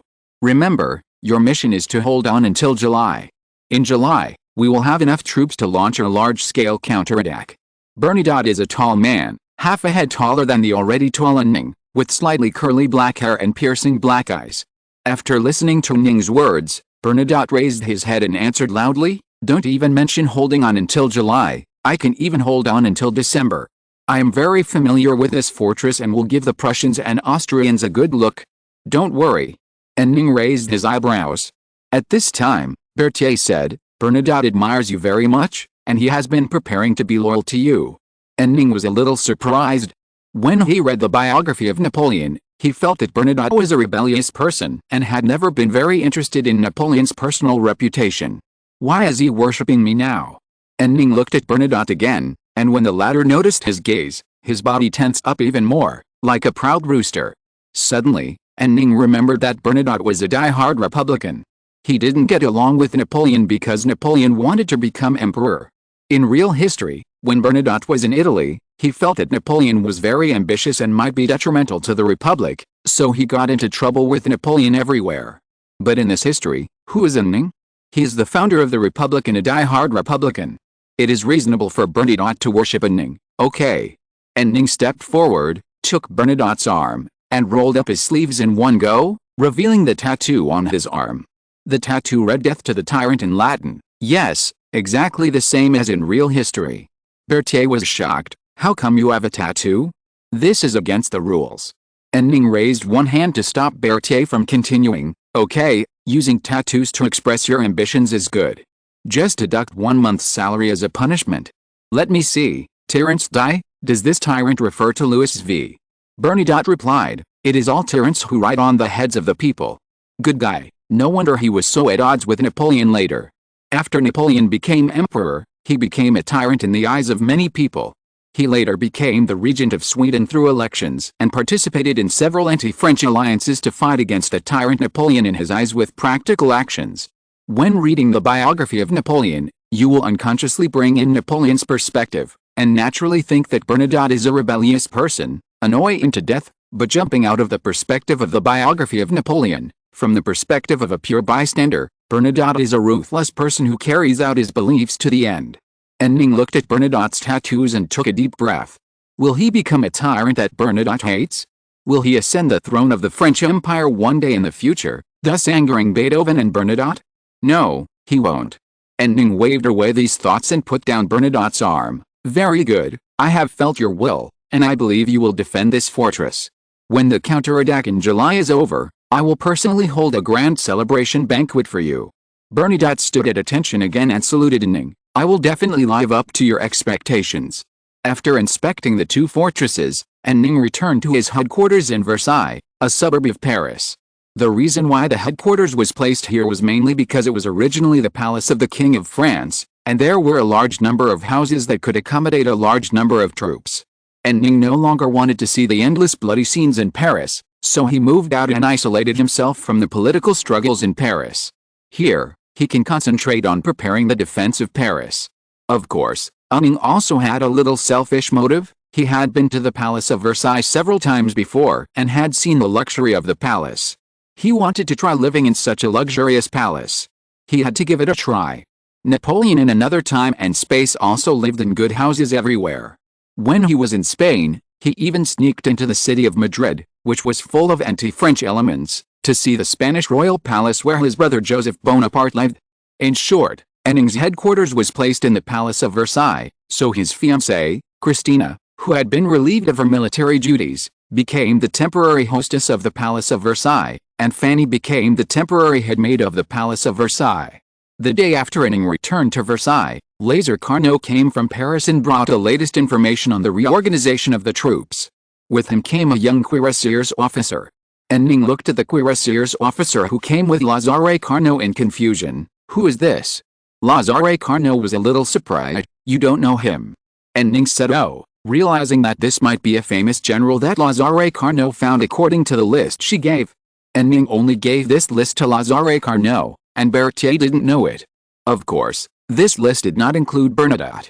After all, when Ning wrote this list, he was still in the perspective of the biography of Napoleon and thought that Bernadotte was a traitor. Ning recalled the list she gave, among which the cuirassiers were. "Ning, could it be that you are Noche Murat?" Ning remembered that in the game Battle of the Holy Maidens, Murat had his own armor and was a cavalryman, so he must be a cuirassiers. Murat was shocked. "You know me. I not only know you, I also know that you are going to marry Napoleon's youngest sister and become the King of Naples. But that is all about another time and space. Wow, now we have found 2 of the 3 heroes in the army, and the only one missing is Ning. Moreover, Murat is different from Lasalle. Lasalle can only lead a brigade of cavalry at most, and he cannot command a larger force, while Murat is a talented general." Ning held Murat's hand tightly. "Great. You come at the right time when we need talents." Berthier looked at all this suspiciously, and just by looking at his expression, you can tell that he has already imagined many tens of thousands of words of the plot in his mind. Chapter 223, Ziohe, Where's Hansin and my general? Ning was naturally very happy to have won 2 titles of generals, but he frowned when he saw Murat's rank. Murat was a captain. This is not right. Ning remembered that Murat was already a major in 1993. He could fight a few battles and come back to use his relationship with Robespierre to give him the rank of Major General. As a Major General, he could be sent out to command divisions or even army-level units, and the value of these famous generals could be fully utilized. But now it seems that history has some deviations. Murat is still a captain. If he is promoted directly from captain to general, the parliament will probably have some complaints. Although Ning is now the head of the Jacobin Big Four, he can forcibly replace his generals regardless of the opinions of the parliament, and no one dares to say anything. But Ning wants to use the power in his hands carefully. Ning didn't remember whether it was Teacher Shen or Teacher Jin who said in his previous life that the decline of American hegemony was because he did not use his hegemony carefully, resulting in excessive consumption of hegemony. Ning agreed with this, so he planned to use the power he has now carefully. In other words, it cannot be abused. Can we force Murat to be a major general? Of course, we can, but this matter is not urgent. It is just a matter of fighting more battles with Murat. It just so happens that Ning has already sent Lasalle out to fight guerrilla warfare. The King of Hussars is now taking his 2 Hussar brigades to take a look in the fields of northern France. There is a revolutionary foundation in developed places. Lasalle can get the support of the locals. A small number of troops can flexibly harass the transportation lines of the coalition forces. After Lasalle is sent out, there must be an officer who understands cavalry around him, right? You can't let Ms. Oliver go when you want to charge. Ms. Oliver is relatively mediocre as a cavalry officer. She is good at making the ceremonial cavalry composed of girls walk out in beautiful formations. Murat's arrival is just to fill this gap. But Ning is still in short supply of infantry officers. By the time of the counterattack in July, Ning may have an army of 200,000, which must be divided into at least 3 armies, otherwise it will be difficult to deploy. If one army is handed over to Lens, what will happen to the remaining 2 armies? Do we have to choose those common faces to command? What if they mess up? After all, Ning is not playing a game now, and cannot see the stats of those generals, and does not know which of those common faces can fight and which are cowards.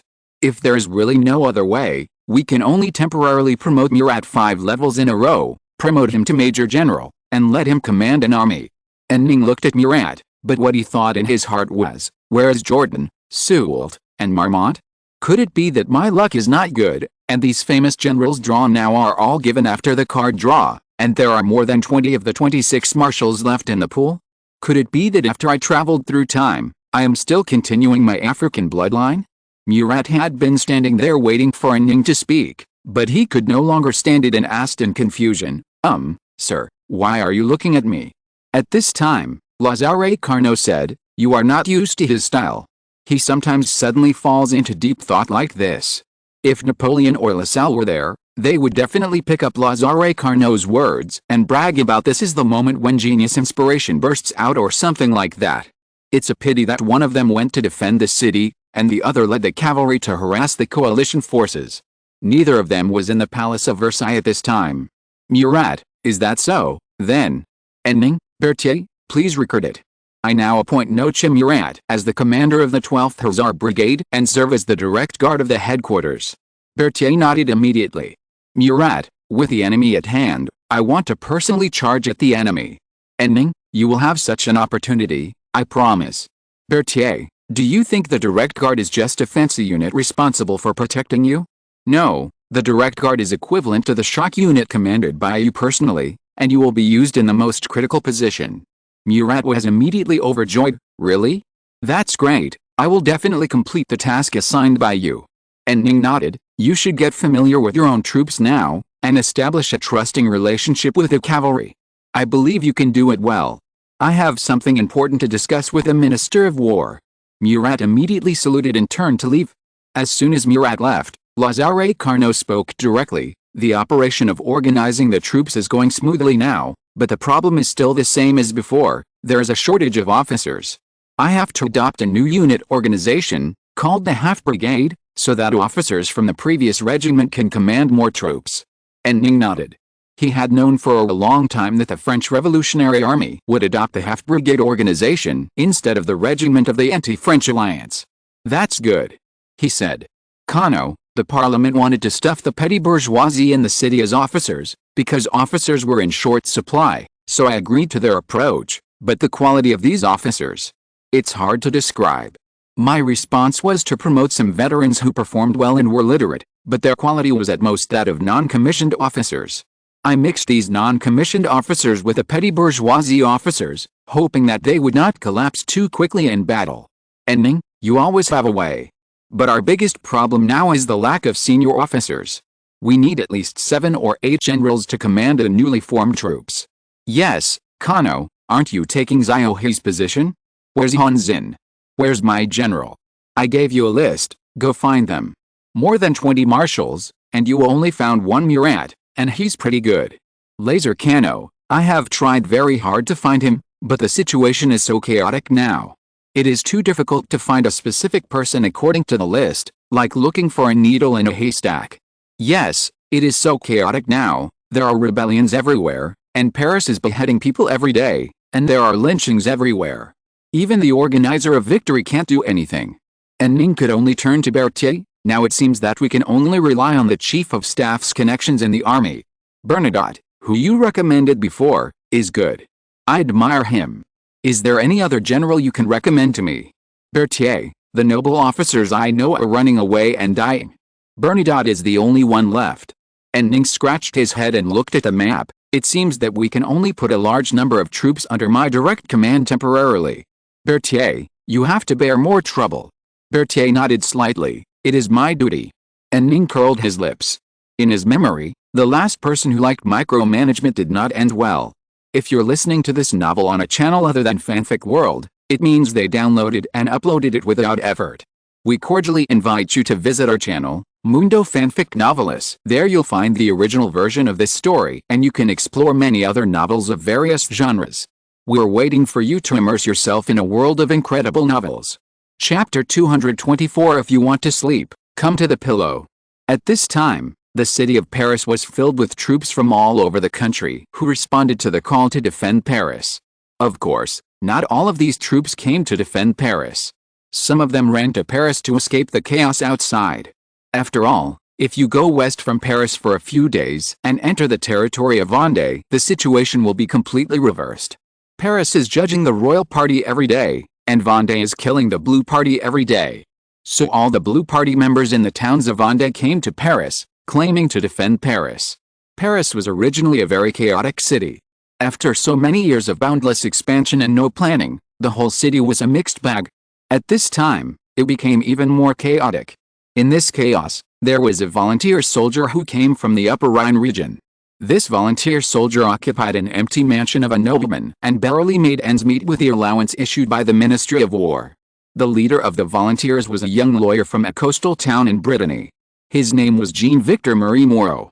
That day, Moreau received the allowance and 2 large baskets of baguettes from the Ministry of War and rode back to the house. As soon as he entered the door, someone asked loudly, "Moreau, when can we go to fight the damn Austrians?" While handing the baguette to his orderly, Moreau replied, "I have checked the situation at the Ministry of War. The German-Austrian coalition is almost at Sedan, but it has rained on the Rhine these days, making the roads very muddy, which has affected the advance of the Prussian-Austrian coalition." A volunteer soldier shouted, "Damn it, why hasn't General Frost set out yet? The enemy has reached our hometown. We came to Paris to fight the damn invaders to the death." Moreau, be content, at least there is enough bread now, and the bread is well baked. General Frost will definitely attack. After all, he is the most famous military strategist of our time. He will not sit idly by and watch the armies of those kingdoms ravage our land. Someone immediately teased Moreau, "Hey, our lawyer, your face becomes very excited when you talk about General Frost." Moreau did not hide it. "That's not true. He is the founder of the Republic. Without him, we would still be a damn kingdom. Is the Republic really that good?" Someone asked, and Moreau immediately became excited. "Of course. The Republic represents equality for all. From now on, there will be no more nobles and kings who can ride on our heads. The future must be the era of the Republic, and all countries will eventually become republics." And Ning probably didn't expect that he had become the sun in the hearts of the Republicans. At this moment, someone suddenly shouted outside the manor, "I am the reorganization commissioner of the Ministry of War. Are you volunteers from the Upper Rhine? Who is your leader?" Moreau immediately stopped singing the praises of the Republic, turned around and ran out of the door, raising his right hand high. "It's me. They all nominated me to be their leader." The commissioner of the Ministry of War wore a wig that didn't fit him well. The wig looked too big and kept sliding down. The commissioner had to adjust the wig every once in a while. Judging from the commissioner's dress, he was probably just a small clerk somewhere before, and it was not his turn to wear a wig. But now, he was wearing an ill-fitting wig, looking arrogant, like a proud rooster. "What was your original occupation?" the commissioner asked. "I'm a lawyer." Moreau answered, but a volunteer soldier behind him said, "He doesn't even have a diploma. He plays all day in college. He's a playboy." Moreau ignored the soldier's booing and continued firmly, "I'm a lawyer. My father is also a lawyer, and he hopes I can inherit the family business." The commissioner nodded, "Lawyer. Now lawyers, painters and musicians are all soldiers. How many people are there in your army?" Moreau, 180 people. We all come from the Upper Rhine, which is now occupied by the Allied forces. The commissioner, 180 people. Then you will be a lieutenant, but I don't have lieutenant epaulets. Come, I'll give you a captain, it's a bargain for you. Moreau, thank you, He was about to take the epaulets, but the commissioner held him tightly and looked at him expectantly. Moreau said, "Oh, and understood. You actually asked me for money. This is the rule. You don't want to be labeled a traitor, do you? The guillotine is busy in the Revolution Square every day. Haven't you gone to see it?" The commissioner showed his yellow teeth and laughed. Moreau was angry. "I don't believe this would happen under the rule of General Frost. The general's army should be well disciplined." The commissioner nodded repeatedly. Yes, the general's army is well disciplined. They sing about discipline in songs all day long. They say they won't take a single needle or thread from the masses. Maybe they do that. But I'm just a commissioner from the Ministry of War. I'm not the general's army." Moreau asked angrily. "We responded to the call of Parliament to defend the country. You actually asked us for money. I don't believe no one will take care of you. Commissioner, then you can go and complain to the general. He is in Versailles outside the city. Yes, that's where His Majesty the King used to live. Go find him. Moro was furious. Okay, I'll go find him. I don't believe that with the wisdom of the general, he will allow this situation to exist. After that, he didn't want the captain's epaulets anymore and ran straight to the stable. The commissioner said sarcastically, "If you leave now, I will register you as a traitor. Clean your neck and wait, it will be your turn to go to the guillotine in a few days." Moro snorted and rolled his eyes at the commissioner. "I don't believe it. We have become a republic, but we can't cure insects like you." After that, Moro jumped on his horse and galloped away. The commissioner curled his lips. "Humph, countryman." Then he noticed that the volunteers from the Upper Rhine were staring at him with murderous eyes, and he immediately became timid. While urging his horse to run, he said fiercely, "You wait. Wait until your lawyer leader is in trouble, and you will be in trouble.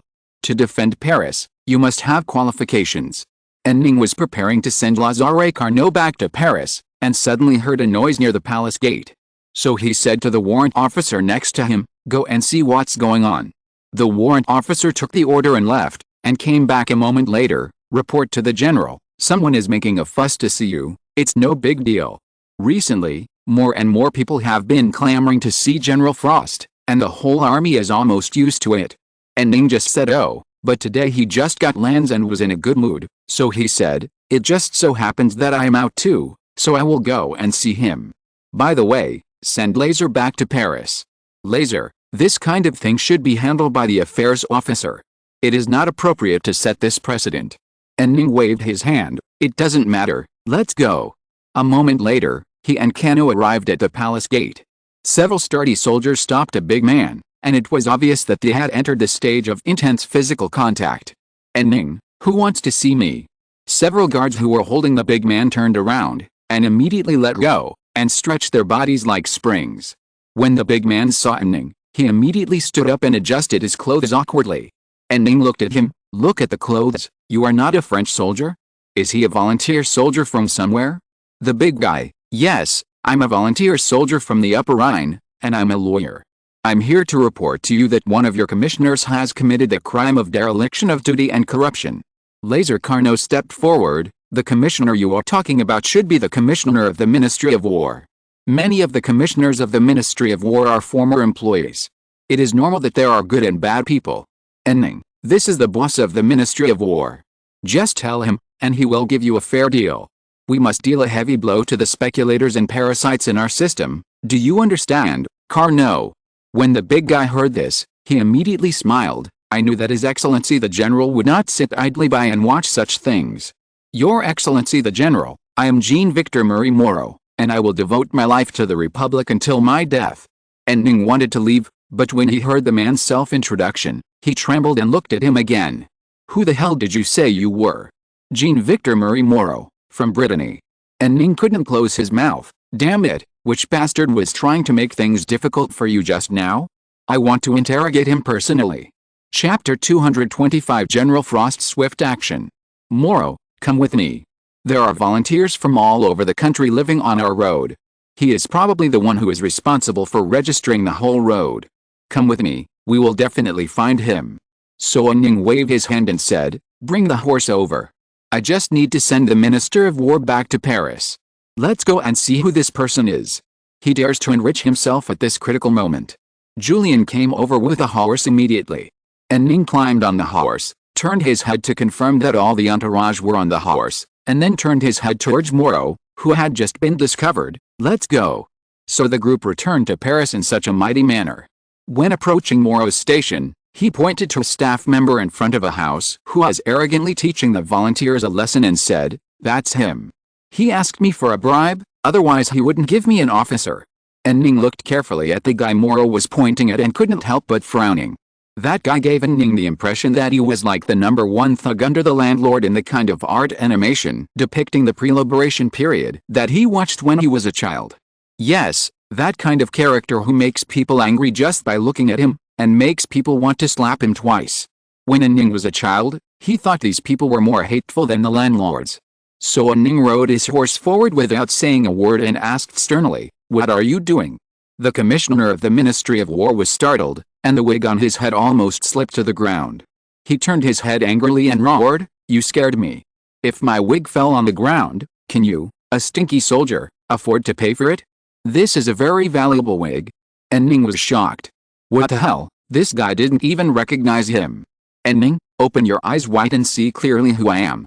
The commissioner pushed his glasses. Who are you? How would I know who you are? There are so many generals in Paris now. Let me tell you, I am a subordinate of the Minister of War, and the minister is a favorite of General Frost. And Ning turned to look at Lazare Carnot. Really? Lazare Carnot, in terms of popularity, Bonaparte and LaSalle are more popular. I just followed the general a little longer. At this time, the arrogant commissioner realized that something was wrong. He pushed his glasses again, stared at Lazare Carnot for a few seconds, and was shocked. Minister, why are you here? Lazare Carnot, are you just surprised by this? Guess who is the person next to me? And Ning, I am the commander of the Paris security of the French Republic, Major General Frost. Berthier, who had caught up with him at some point, coughed. According to the latest resolution of the Parliament, the title of Major General has been abolished, and now they are all called Divisional Generals. And Ning frowned. What the hell? Division-level general, the troops I command are definitely more than a division. Berthier shrugged. I don't know. Anyway, there is no mention of army-level generals in the parliamentary resolution given to me. It seems that this is to highlight the spirit of equality. And Ning cursed. What a bullshit. The army must distinguish between superiors and subordinates in order to ensure the smooth flow of the chain of command. I am also a division-level general, and Lena is also a division-level general. Who commands whom? It's just a mess. And Ning thought for a while, and said to Berthier, you draft an order and say that for the smooth flow of the chain of command, no matter what bullshit resolution the parliament comes up with, we will still maintain the original military rank. Now I am a major general. Berthier nodded repeatedly. I understand, I'll give the order right away. And Ning was getting angry, and suddenly remembered that there was a termite that had not been dealt with, so he shouted and stopped the commissioner who was about to slip away. Stop right there. Say all the bullshit you just said to me again. The commissioner knelt down and kowtowed to Ning. His expensive wig fell to the ground and was soon covered with dust. I didn't recognize a great man. Is your problem just that you didn't recognize a great man? The military situation is urgent, and you actually enriched yourself. Your behavior is treason. I think you are in cahoots with the royalists. Someone, come, arrest this traitor. Send him to the nearest guillotine. The soldier, who had just been listening to the commissioner's lecture listlessly, arrested the commissioner happily.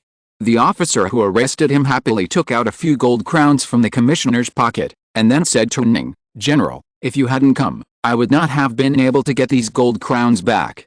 And Ning nodded, and then said to Laser Cano, take a few people to this guy's home and confiscate all the money he has embezzled. We are facing a powerful enemy, and we need to recover every traitor's proceeds from selling out the country. Cano, got it. The commissioner burst into tears. At least leave some money for my wife and daughter to live on. What can it do even if they have money? And Ning sneered, their future is bleak. No matter where they go, they can't escape the label of being a relative of a traitor. You asked for it. Go to hell and regret it. After that, and Ning waved his hand, and the former commissioner was taken away. Moreau softened his heart. Isn't that a bit too much? Just settle the money he embezzled and then put him in prison for a few years. And Ning, you don't understand. In troubled times, severe punishments are used. If we don't do this, corruption will soon become rampant throughout Paris. In real history, most of the leaders of the Jacobins did not seem to have any problems. The main reason was that they died too early and did not have the time to corrupt. But the successors of the Jacobins were more corrupt than each other. Most of these people had no revolutionary ideals and were pure speculators. They were only in France. If they were African countries in the 20th century, they would probably be included in John Little's series of strange small countries and listed as the model of benevolent monarchs. So what Ning said was not alarmist. There is indeed a possibility that corruption will become rampant in Paris in the future. Moreau, well, you are far-sighted. I have nothing to say. Then I will. Don't go. And Ning said loudly, why are you leaving? I want to appoint you as the commander of the 67th Battle Infantry Brigade. Berthier, well, he is only a captain. It is more appropriate to appoint him as a half-brigade commander first.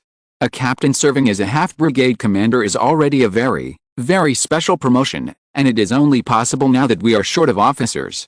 And Ning thought about it and nodded, okay, Then you will be the half-brigade commander of the 67th Battle Infantry Brigade, acting as the brigade commander temporarily. Berthier frowned and accepted it with his nose pinched. After all, and Ning did not completely make concessions. Moreau looked puzzled. Report to the general, I am a lawyer, I have never had a day in the military life, I just like riding horses and hunting, so I can wield swords. And Ning, it's okay, the commander of the 66th Battle Infantry Brigade is also a rider, everyone is forced to do it. Just lead your brigade honestly. End of this chapter.